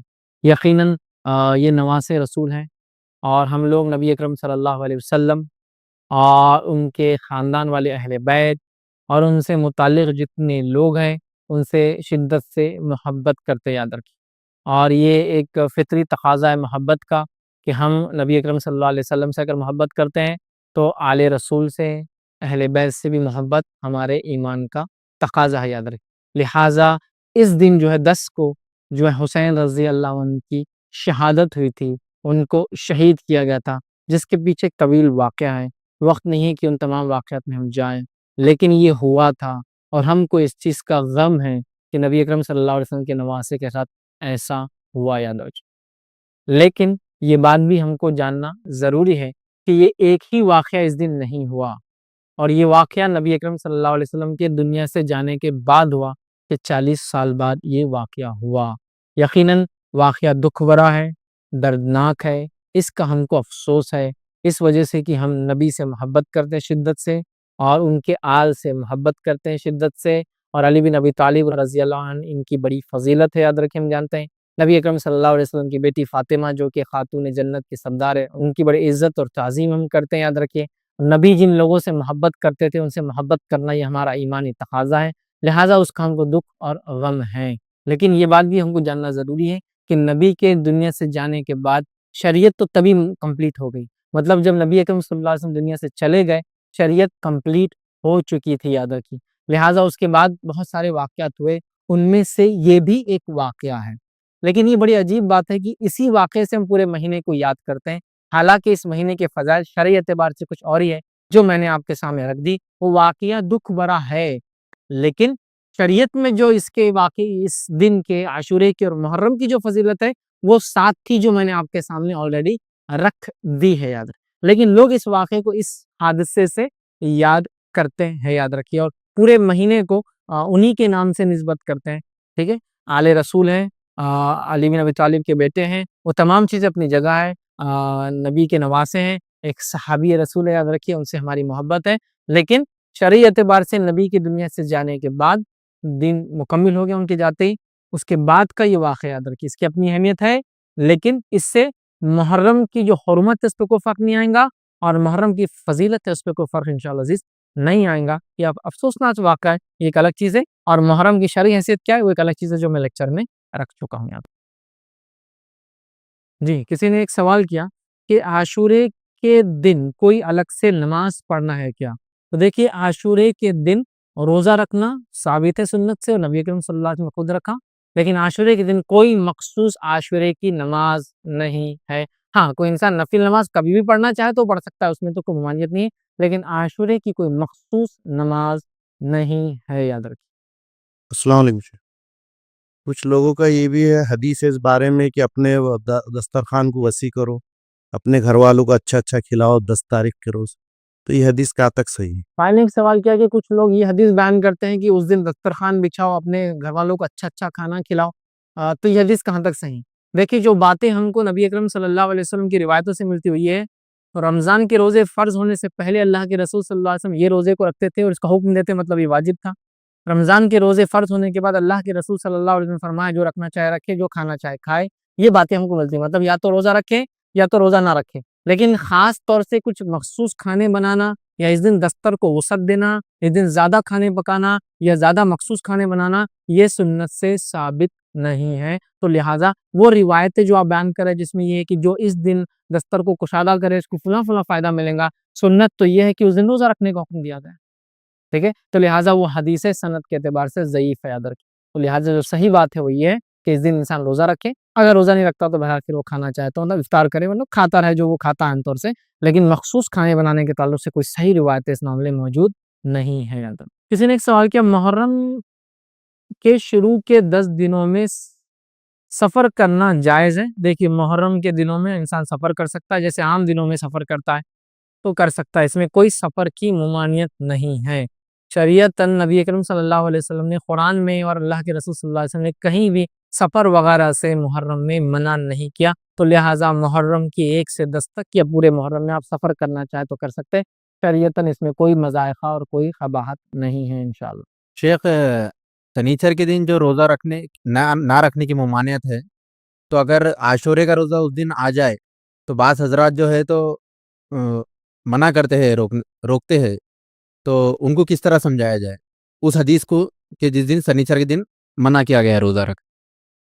بھائی نے سوال کیا کہ ہفتے کے دن روزہ رکھنے سے منع کیا گیا، سنیچر کے دن، سیٹرڈے، تو اگر اس دن عاشورے کا روزہ آ گیا تو دیکھیے، عاشورے کا روزہ ایک تاریخ سے جڑا ہوا ہے، دن سے جڑا ہوا نہیں، تو عاشورے کا روزہ جمعہ کو بھی آئے تو آپ رکھ سکتے ہیں، ہفتے کو آیا بھی تو رکھ سکتے ہیں، یا کسی اور دن بھی آئے تو رکھ سکتے ہیں۔ تو یہاں وہ ممانعت لاگو نہیں ہوگی جو حدیث میں ہے کہ خالی جمعہ کا اور خالی ہفتے کا روزہ نہ رکھو، جیسا کہ کسی حد تک دیکھا جائے تو آپ کو تو 2 روزے رکھنا ہے، جمعرات جمعہ، اگر جمعہ کو بھی آئے تو، یا پھر جمعہ ہفتہ، یا پھر ہفتہ اتوار، تو آلریڈی وہ چپک کے آنا، لیکن کسی وجہ سے ایک آدمی ایک ہی روزہ رکھ سکتا ہے، مطلب وہ 10 کا رکھنا چاہ رہا ہے صرف، اور 10 آگی جمعہ کو یا 10 آگی 11 کو، تو وہ ایک بھی رکھ سکتا ہے، حالانکہ رکھنا تو 2، وہ ایک بھی رکھ سکتا ہے۔ تو چونکہ عاشورے کے روزہ تاریخ سے جڑا ہے، دن سے نہیں جڑا ہے، تو ہفتے کے دن بھی آیا تو رکھنا ہے اور جمعہ کے دن آیا بھی تو رکھنا ہے، ویسے تو 2 رکھنا ہے، لیکن کسی وجہ سے آپ ایک رکھنا چاہتے ہیں اور جمعہ کا ہے یا ہفتے کا ہے تو آپ ایک بھی رکھ سکتے ہیں، چونکہ آپ یہ روزہ جمعے کا اور سنیچر کا نفل نہیں رکھ رہے بلکہ عاشورے کا رکھ رہے ہیں، تو یہاں تاریخ سے چونکہ جڑا ہے اس وجہ سے اس کو آپ ہفتے اور جمعہ کو بھی اگر اکیلے رکھنا چاہے بھی تو رکھ سکتے ہیں، اور اگر اس کے ساتھ ایک ملا لے تو آلریڈی پھر مسئلہ انشاءاللہ حل ہو جائے گا۔ کسی نے ایک سوال کیا کہ موسیٰ علیہ السلام جس سمندر کے اندر سے گئے وہ کون سا سمندر ہے؟ دیکھیے، اب اس تعلق سے ہمارے پاس کوئی بہت تاریخی حوالے تو موجود نہیں ہے کہ وہ کون سا سمندر تھا۔ بولا جاتا ہے کہ وہ جو ہے ریڈ سی تھا، کسی نے دوسرا گلف بولا جو افریقہ اور جس کو کہتے ہیں سعودی پیننسولا کے بیچ میں آتا ہے، الگ الگ لوگوں کے الگ الگ اقوال ہے وہ کون سا سمندر تھا اور وہاں سے وہ کہاں نکلے تھے۔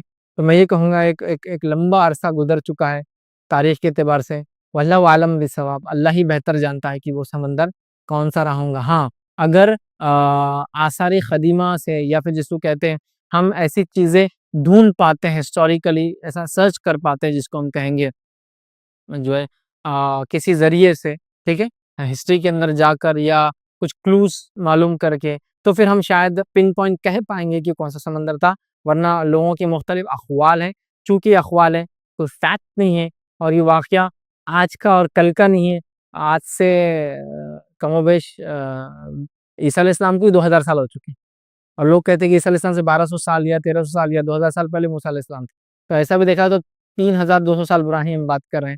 یا تاریخ اعتبار سے رمیسس II، لوگ کہتے ہیں کہ رمیسس نام کا ایک بادشاہ تھا ایجپٹ کا، جو 2 نمبر کا، رمیسس II، اس کے زمانے میں موسیٰ علیہ السلام تھے، وہ فرعون تھا اس زمانے کا، اور فرعون کو ایک شخص کا نام نہیں، فرعون خاندان کا نام ہے، جیسا کہ مغل ہے تو وہ ایک خاندان ہے، لودھی ہے ایک خاندان ہے، یا موریہ ہے ایک خاندان ہے، ٹھیک ہے، تو کوئی ایک آدمی کا نام ہے، تو اسی طرح فرعون بھی ایک ٹائٹل تھا، رمیسس II جو اس زمانے کا فراؤ تھا، وہ اس زمانے میں کہتے تھے، اب اس کی تاریخ بتائی جاتی ہے 3200 سال پرانے تھے، واللہ عالم۔ بہرحال یہ قدیم زمانے کی بات ہے. تو میں پن پوائنٹ تو نہیں کہہ سکتا ہوں. ان کوئنوں کے سمندر تھا جو اللہ کے حکم سے پھٹا تھا اور موسیٰ علیہ السلام اس میں گئے تھے. تاریخی اعتبار سے اگر کچھ باتیں نکلتی ہے فائنڈنگز میں, پھر ہم پن پوائنٹ شاید کہہ پائیں. السلام علیکم. یہ مہینے میں جو پڑوسی لوگ میٹھا دیتے ہیں اور حلیم پڑوسی, تو وہ کھانا کیا نہیں کھانا؟ میں نے سوال کیا کہ محرم کے مہینے میں اگر کچھ لوگ اگر کھانا وغیرہ میٹھا وغیرہ اگر بھیجتے ہیں تو کھانا صحیح ہے نہیں. دیکھیے اگر عام اعتبار سے کوئی کھانا بنا رہا ہے عام اعتبار سے تو اس میں تو کوئی حرج نہیں. عام اعتبار سے مراد یوں ہی کسی نے بنا لیا کہ بھائی آج 10 محرم ہے اور ہم آج روزے سے ہیں تو شام میں روزہ کھولیں گے. تو روزے میں جنرلی لوگ کچھ نہ کچھ الگ بناتے ہیں. اس نسبت سے کسی نے کچھ میٹھا اور کچھ الگ چیز بنا دی تو ایک الگ مسئلہ ہے. لیکن اگر کوئی مخصوص ہے ٹریڈیشن کی وجہ سے یا کوئی بدعت کی وجہ سے یا کوئی خرافات کی وجہ سے کرتے ہیں تو آپ اوائڈ کریں. تو یہ ڈیپینڈ ہے سامنے والا بھیجنے والا کس عقیدے کا ہے, آپ وہ دیکھ لیں. اس کے اعتبار سے اگر وہ صحیح العقیدہ ہے, آپ جانتے ہیں کہ بدعت خرافات نہیں بھیجیں گا تو کوئی حرج نہیں. لیکن آپ جانتے ہیں کہ نہیں یہ تو خرافات وغیرہ کر کے بھیجیں گا تو اوائڈ کیجیے. تو بہرحال یہ ڈیپینڈ ہے. ورنہ عام اعتبار سے کوئی چونکہ اس دن لوگ روزہ ہے ہوتا ہے, روزہ ہے تو لوگ جلیبی منگا کے کھاتے ہیں, بھجی منگاتے ہیں, ساتھ میں پھل فروٹ منگاتے ہیں, اسپیشل کھانے منگاتے ہیں, تو وہ نسبت سے تو انشاءاللہ کوئی حرج نہیں ہے. لیکن اگر مخصوص ہے تو پھر آپ کو دیکھنا ہوگا اس کے اعتبار سے, آپ اگر وہ درست ہے تو کھائیے, نہیں ہے تو اوائڈ کیجیے. کسی نے سوال کیا کیا محرم کے مہینہ شروع ہونے پر کوئی دعا ہے؟ تو دیکھیے نئے مہینے کا چاند دیکھتے وقت تو ایک دعا ہے, وہی دعا ہے محرم کے لیے. تو محرم کا مہینہ شروع ہونے پر خاص دعا تو نہیں, وہی عام دعا ہے جو نئے مہینے کے چاند دیکھنے پر کی جاتی, وہ آپ انشاءاللہ جس پڑھ سکتے ہیں. میرا سوال یہ ہے کہ محرم کے مہینے میں شادی کرنا کیسا ہے؟ اور 10 محرم کو اس کو لوگ منحوس سمجھتے ہیں کہ محرم کے مہینے میں شادی کی جائے. بھائی نے سوال کیا کہ محرم کے مہینے میں شادی کرنا کیسا ہے, اور خاص طور سے 10 محرم کو کیا انسان شادی کر سکتا ہے؟ تو دیکھیے اگر آپ کی شادی طے ہوئی اور آپ کرنا چاہیں تو ضرور کیجیے, اس میں انشاءاللہ کوئی حرج نہیں. لیکن اگر سوال عام ہے کہ محرم میں شادی کرنا کیسا ہے اور کیا 10 کو کر سکتے ہیں, تو دیکھیے آپ کے لیے اس میں کوئی حرج نہیں ہے, کوئی حرج نہیں. یہ مسئلہ ایسا بھی ہو سکتا ہے کہ آپ نے 10 محرم کو شادی طے نہیں کی, لیکن آپ نے طے کی تاریخ انگلش. اب ظاہر سی بات ہے 6 مہینے پہلے شادی طے ہو گئی, اب دن تو سرکتے جائیں گے نا, 3 مہینے 30 کے ہوں گے, 3 مہینے 29 کے ہوں گے, ٹھیک ہے. اب ہوگا یہ کہ جب وہ پہنچیں گے وہاں تک, سمجھ رہے آپ, تو یہ ہوگا کہ ڈیٹ چینج ہو جائیں گی. اور آپ نے طے تو کی تھی سمجھ 11 محرم کو, 8 محرم کو یا اس کے بعد, اور وہ آ گیا 10, انشاءاللہ کوئی مداخلہ نہیں. محرم میں شادی بیاہ کی ممانعت کی کوئی دلیل ہم کو نہیں ملتی. قرآن اور سنت میں محرم کے تعلق سے ایسی کوئی بات نہیں ہے کہ اس مہینے میں شادی بیاہ نہیں کرایا جا سکتا ہے, ایسی کوئی دلیل نہیں. پھر وہ محرم کی کوئی تاریخ ہو کوئی دن ہو. ویسے تو حکم تو یہ ہے سال کی کوئی تاریخ ہو, کوئی گھڑی ہو, کوئی دن ہو, رات ہو یا دن ہو, شادی کے لیے کوئی فکس چیز نہیں, آپ کبھی بھی کر سکتے ہیں. کیا تہجد میں آپ شادی کر سکتے ہیں؟ ہاں کر سکتے ہیں, کوئی مذاق نہیں. کیا فجر کے بعد شادی ہو سکتی ہے؟ ہاں ہو سکتی ہے.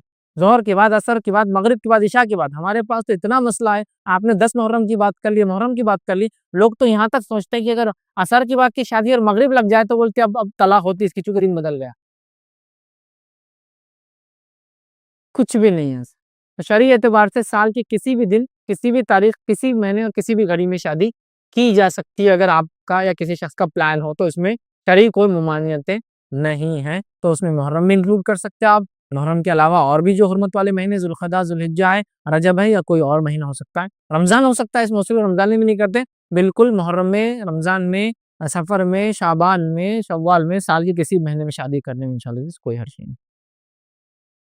کسی نے سوال کیا یوم عاشورہ کی کیا حقیقت ہے, یعنی جو ماتم کیا جاتا ہے صحیح ہے اور جو دیکھنے جاتے ہیں کیا یہ بھی صحیح عمل ہوگا؟ تو اس پہ کوئی ڈیٹیل دیں.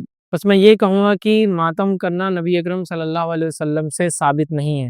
ماتم کرنا صحابہ, تابعین, تبع تابعین, سلف صالحین سے ثابت نہیں ہے. کسی کے مرنے پر نوحہ یا ماتم کرنے کی شرعی حقیقت کیا ہے, میں ایک پورا لیکچر اس پہ رکھ چکا ہوں, آپ اس کو دیکھ سکتے ہیں. لیکن یہ ثابت نہیں ہے, تو لہٰذا نہ کرنا ثابت ہے اور نہ ہی دیکھنا ثابت ہے. تو لہٰذا آپ بھی پھر اوائڈ کریں, نہ کریں نہ اس کو دیکھیں, یہی زیادہ بہتر ہے. چونکہ سلف صالحین میں سے کسی نے بھی کیا اس کی کوئی دلیل نہیں ملتی ہے. کسی نے سوال کیا ان دنوں میں کچھ خاص کھانے بنائے جاتے ہیں, کیا یہ صحیح عمل ہوگا؟ دیکھیے اگر کوئی انسان حرمت والے مہینے کے اعتبار سے یہ سوچتا ہے کہ ہم کچھ کھا لے پی لے، یا تعظیم والے دن ہیں یا روزہ رکھتے ہیں لوگ محرم میں تو ہم ان کو کچھ بھیج دیں، جس کی نسبت سے وہ کچھ خاص بنا لیتے ہیں تو اس میں کوئی حرج نہیں. لیکن بہت سارے لوگ عجیب اور غریب رسومات کرتے ہیں، وہ تو بالکل صحیح نہیں ہوں گا. کچھ لوگ یہ کرتے ہیں کہ شربت بنا کے خاص طور سے ان دنوں میں بانٹتے ہیں. میں کہتا ہوں یہ درست نہیں ہوگا. وہ کہتے ہیں کہ وہ لوگ ان کو ثواب ملیں گا، جو کربلا میں جو لوگ تھے ان کو اس کا اجر ملیں گا. لیکن میرے بھائی، اگر آپ اس واقعے کو یاد کر کے کوئی شربت پی رہے ہیں تو تعجب کی بات ہے. واقعہ خوشی کا تو کسی بھی لحاظ سے نہیں ہے، واقعہ ایک شہادت اور غم کا ہے. تو آپ اس دن شربت بنا کے پیے. میں تو سمجھتا ہوں اس کا ریلیشن کیا، مجھے کچھ سمجھ میں پلے نہیں آتا. مطلب غم تو ایک الگ چیز ہوتی ہے. کوئی غم کے اندر واقعہ لوگ سے سناتے ہیں کہ وہ لوگ پیاسے تھے، ان کو پانی تک نہیں ملا، اور یہاں آپ لوگ شربتیں پلا رہے ہیں. یہاں لوگ آپ دودھ پلا رہے ہیں آپ لوگوں کو.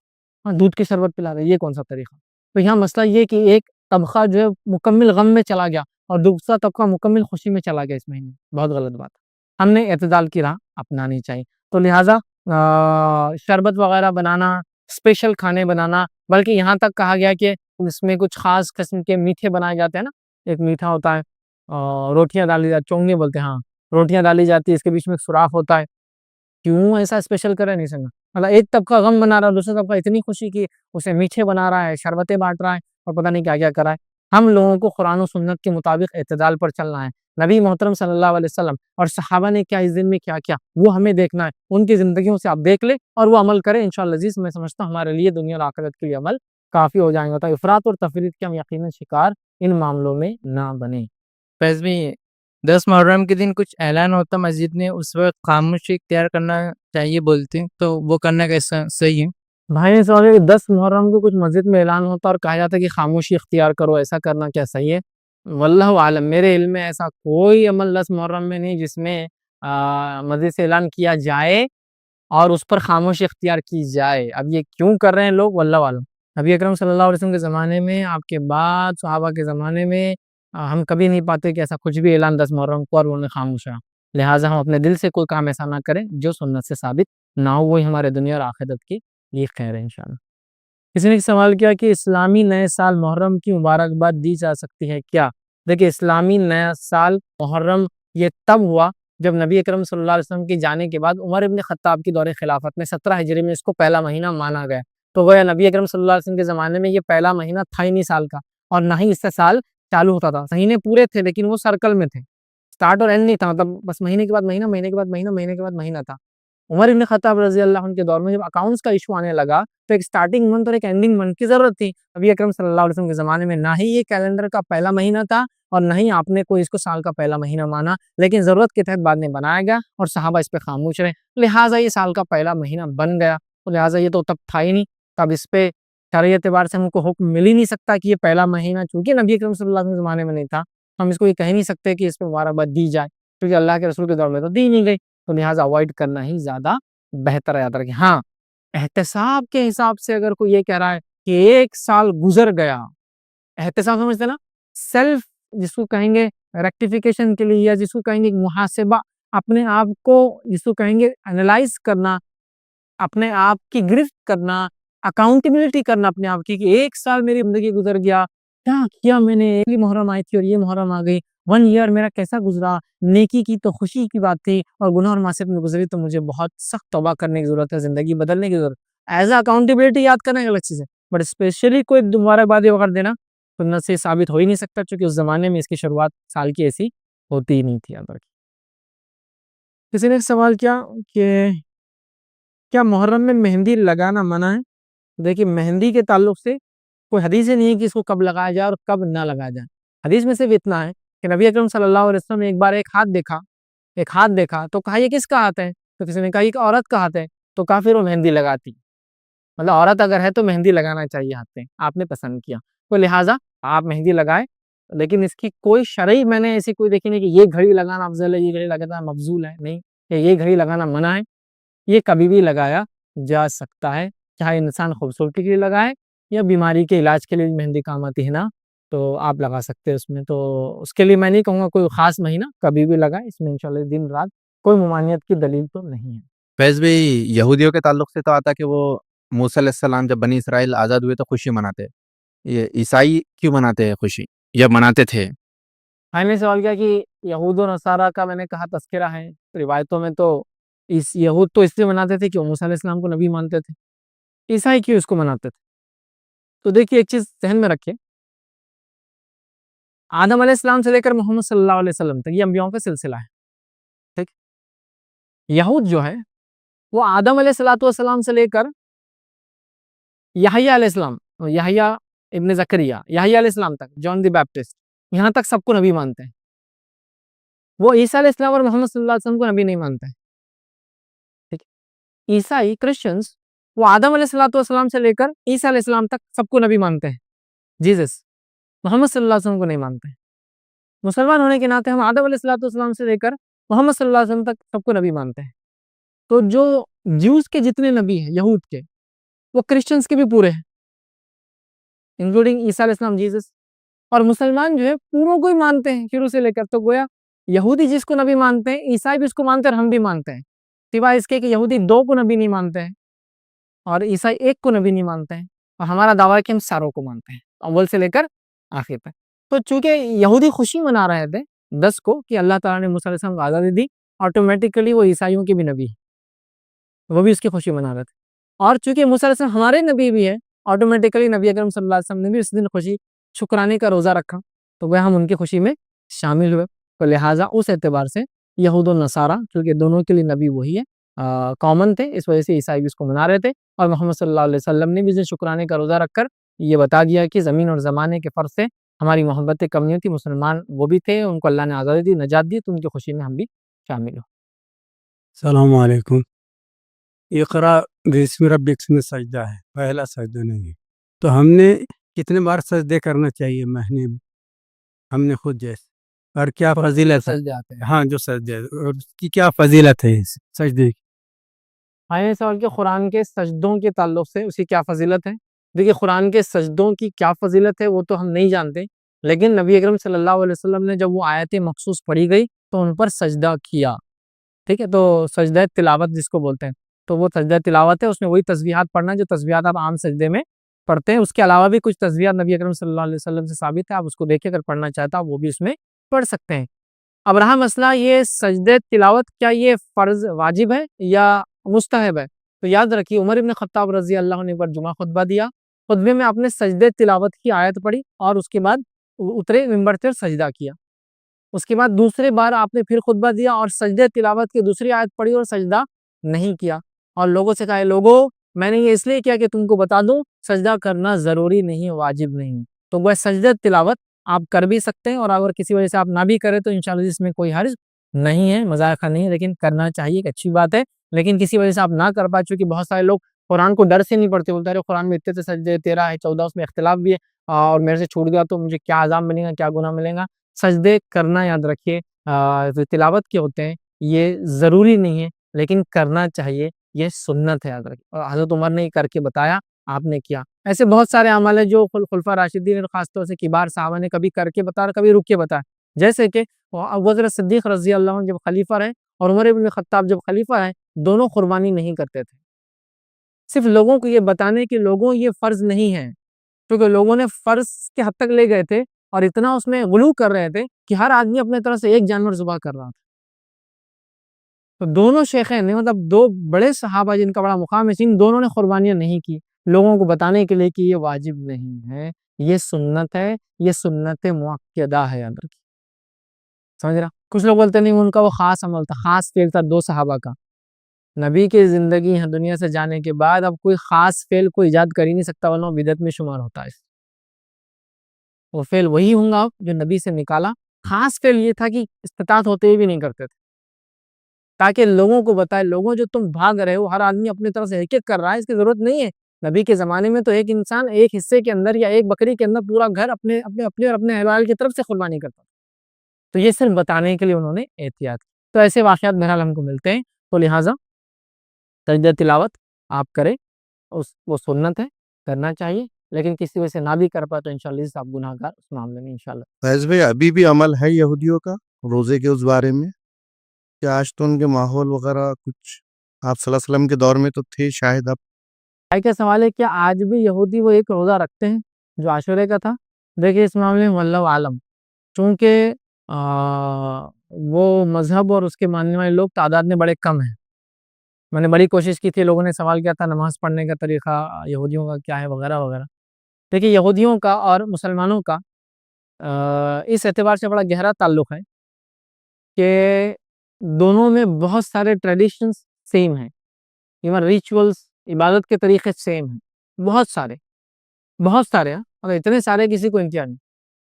عیسائیوں کی بنسبت مسلمانوں کا بڑا گہرا معاملہ ان کے ساتھ ہے یہودیوں کی, اس اعتبار سے کہ بہت سارے ٹریڈیشنز معاملات ان سے ملتے ہیں. اور عرب اگر ہیں, عرب مسلمان ہیں, تو ان کا تو بڑا اور گہرا تعلق ہے. اس اعتبار سے عربوں کا اور گہرا تعلق ہو جاتا ہے کہ دونوں چچیرے بھائی ایک دوسرے کے رشتے میں. ایک یعقوب علیہ السلام کی اولاد ہے, ٹھیک ہے, اسرائیل, اور دوسرے جو ہے اسماعیل علیہ السلام کی اولاد ہے, ٹھیک ہے. اور بڑا گہرا تعلق بھی یاد رکھیں, بائبل کے اعتبار سے بھی اور قرآن کی روح سے بھی دیکھا جائے تو دو ہی ایسے انبیاء جن کے اندر اللہ کا لفظ ساتھ میں لگا. ایک جو یعقوب علیہ السلام تھے, ان کو اسرائیل کہا گیا. اسرائیل مطلب ایل کہتے ہیں یا ایل کہتے ہیں اللہ کو, تو اللہ کا بندہ, اسرا کہتے ہیں بندے کو, تو اسرائیل مطلب اللہ کا بندہ. اور اسماعیل یہ عبرانی کے اندر یا ہبریو کے اندر, عربک کے اندر اس کو اسماعیل ہم بولتے ہیں, لیکن اسماعیل, اسما کا معنی سنا, جو اسما عربی میں بھی ہے وہ وہی, کیونکہ ہبریو اور عربک بہت سسٹر لینگویج, بہت ایک جیسی زبان ہے یاد رکھ. تو اسماعیل کہ اللہ نے سنا, چونکہ ان کو اولاد نہیں تھی, ابراہیم سے بڑی دعا کر رہے تھے, تو دونوں کے نام میں آئے دیکھیں, ٹھیک. اور دونوں کی اولاد ہے, دونوں کی اولادوں سے ہی نبوت چلی. جو ہے اسرائیل مطلب جو ہے یعقوب علیہ السلام سے نبوت کا سلسلہ چلا کب تک؟ عیسیٰ علیہ السلام تک. اور اسماعیل علیہ السلام کی اولاد میں کوئی نبی نہیں آیا اللہ کے آخری نبی محمد صلی اللہ علیہ وسلم. تو یہودیوں سے ہمارا بڑا گہرا تعلق ہے, لیکن انہوں نے اپنے دین کو چینج کر دیا. بہت سارے ریتی رواج ریچولس انہوں نے بدل دیے, علاقے زمین زمانے کے اعتبار سے انہوں نے اپنے آپ کو چینج کر لیا, یاد رکھ, ٹھیک ہے. تو لہٰذا کیا آج وہ روزے رکھتے ہیں؟ واللہ عالم, مطلب میرے علم میں نہیں. جیسا ایک بار کسی نماز کا پوچھا تھا, میں نے بتایا 3 ٹائم نماز پڑھتے ہیں, ہم نے دیکھا. اس کے بعد نماز میں وہ لوگ خیرت کرتے ہیں, امام ہوتا ہے, توریت سامنے رکھی ہوتی, گھما گھما کر پڑھتا ہے, پیچھے پڑھتے ہیں. لیکن ان کے پاس کئی مختلف طریقے نمازوں کے, صرف ایک نہیں ہے. کوئی سجدے کرتا ہے, کوئی رکوع کرتا ہے, کوئی صرف رکوع کرتا ہے, کوئی گھٹنوں میں بیٹھتا ہے, کئی چیزیں ہیں. اور جس سے پوچھو وہ ایک نیا جواب دیتا ہے, مطلب وہ کوئی ایک جیسا حتمی نہیں. جیسا مسلمانوں سے آپ پوچھیں نماز کا طریقہ, تو ایک ہی جواب ملے گا. قیام کرنا ہے, رکوع کرنا ہے, 2 سجدے کرنا ہے, پھر دوسرا قیام کرنا ہے, پھر اس کے بعد قاعدہ کرنا ہے, اس کے بعد تیسرا قیام کرنا ہے, اگر آگے کی رکعتیں نہیں تو سلام پھیرنا. تو یہ کامن ہے, کسی بھی مسلک اور کسی بھی طبقے میں جائیے نماز کا طریقہ کامن ملے گا. لیکن جیوز اینڈ کرسچنز میں ویریس ٹریڈیشنس ہیں جس طریقوں سے وہ عبادت کرتے ہیں, رب کو خوش کرنا چاہتے ہیں, چاہے نماز بولیے ان کی یا پکارنا نماز کے, مطلب بلانا نماز کے لیے, سب الگ ہے. تو آج کیا رکھتے ہیں واللہ عالم, میرے علم میں بالکل بھی ایسی کوئی بات نہیں کیا وہ رکھتے ہیں یا آج کے دن وہ نہیں رکھتے ہیں. یہ رائل اسٹیٹ میں جو اذان دی جاتی ہے کل جو وہاں انگلینڈ لنڈن میں, وہ تعلق سے بتائیے ذرا کیا ہے. وہ ایک چرچ ہے, چرچ کے اندر اذان ہوتی ہے, پھر وہاں سے پھر بعد میں دوسرا کاروبار شروع ہوتا ہے. ابھی وہ وائرل ہو رہا ہے, اس پر ویڈیو پر بھی, واٹس ایپ پر بھی. ادھر میں نے ایک سوال کیا کہ ایک وائرل ویڈیو ہو رہا ہے جس میں ایک آدمی چرچ میں اذان دیتا ہے, پھر کام شروع ہوتے ہیں. دیکھیے ایک بیچ میں وہ ویڈیو کے بارے میں تو نہیں جانتا, لیکن بیچ میں بہت ساری گورنمنٹس نے خاص طور سے یورپ میں اور امریکہ میں یہ کیا گیا تھا کہ جو ایک طبقے کے خلاف, جو کہ مائنورٹی ہے وہ کنٹریز میں, مسلمان, ان کے خلاف جو ہیٹریڈ ہو رہا تھا ایشینز کے اگینسٹ یا پھر مسلمز کے اگینسٹ, جس میں سکھوں کو بھی وہ گھیر لے رہے تھے, مار رہے تھے, کسی کو شوٹ کر دیا, کسی کو جلا دیا, مسجدوں میں آگ لگا دی, قرآن پھاڑ دیا, ولادت پھینک کے جا رہے تھے.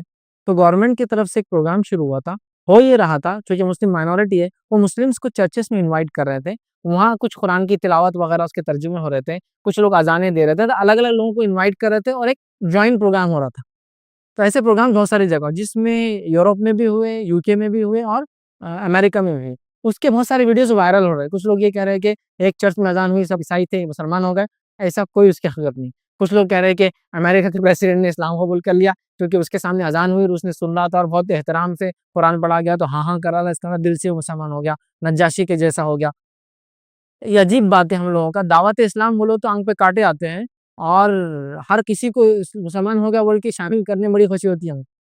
حال ہی میں کسی نے ایک ایسٹرونٹ جو جا کر آئے, بولے وہ مسلمان ہو گیا. میں نے کہا نہیں ہوا, وہ بولے اوپر گیا, اس نے چاند دیکھا, چاند میں 2 ٹکڑے تھے, خصے پہ اتنے, اسی کو انتے نہیں, بولے مسلمان ہو. تھوڑے دن بعد ایک ویڈیو آئی, وہ شرک کرتے رہا. میں نے کہا اب کیا ہوا, اب مرتد ہو گیا ہو؟ بولے نہیں. تو ہم کو بڑی خوشی ہوتی ہے نیٹ کے اوپر یہ بڑی وہ ہوتی. تو ایسے بہت سارے ویڈیوز ہیں جس میں چرچز میں مسلم امام کو بلایا گیا جنہوں نے تلاوت قرآن کی قاریوں نے، اور اس کے بعد اس کا ترجمہ پڑھا گیا تاکہ مذہبی جو ہے جس کو کہیں گے یکجہتی یا میل ملاپ قائم کیا جائے، اور جو ہیٹڈ اس مسلمان اسلام مسجدوں کے خلاف، آپ صلی اللہ علیہ وسلم کے خلاف، قرآن کے خلاف ہو رہا تھا، اس کو کم کرنے کی ایک کوشش تھی ان لوگوں کی، ایک اچھی کوشش تھی.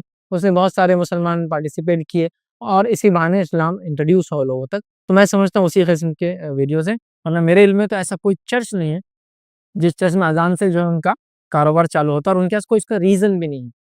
ہاں یہ الگ بات ہے اگر کوئی ایسے لوگ ہو جو عربک جانتے ہو اور قرآن ان کو ایزا کوئی نغمہ، کوئی گیت، کوئی نظم اچھا لگ رہا ہو اور وہ پڑھ رہے ہو تو ایک الگ بات ہے. میں اس کو تو نہیں ڈیفائن کر پاؤں گا وہ کیوں پڑھ رہے ہیں، بٹ ایز سچ ایسا کوئی میرے پاس انفارمیشن نہیں ہے کہ کوئی چرچ میں ایسی شروعات ہو اور وہ اپنے کام کی شروعات اس سے کر رہے ہو. صرف اپنی بات کو ہم ختم کریں گے. وآخر دعوانا الحمدللہ رب العالمین.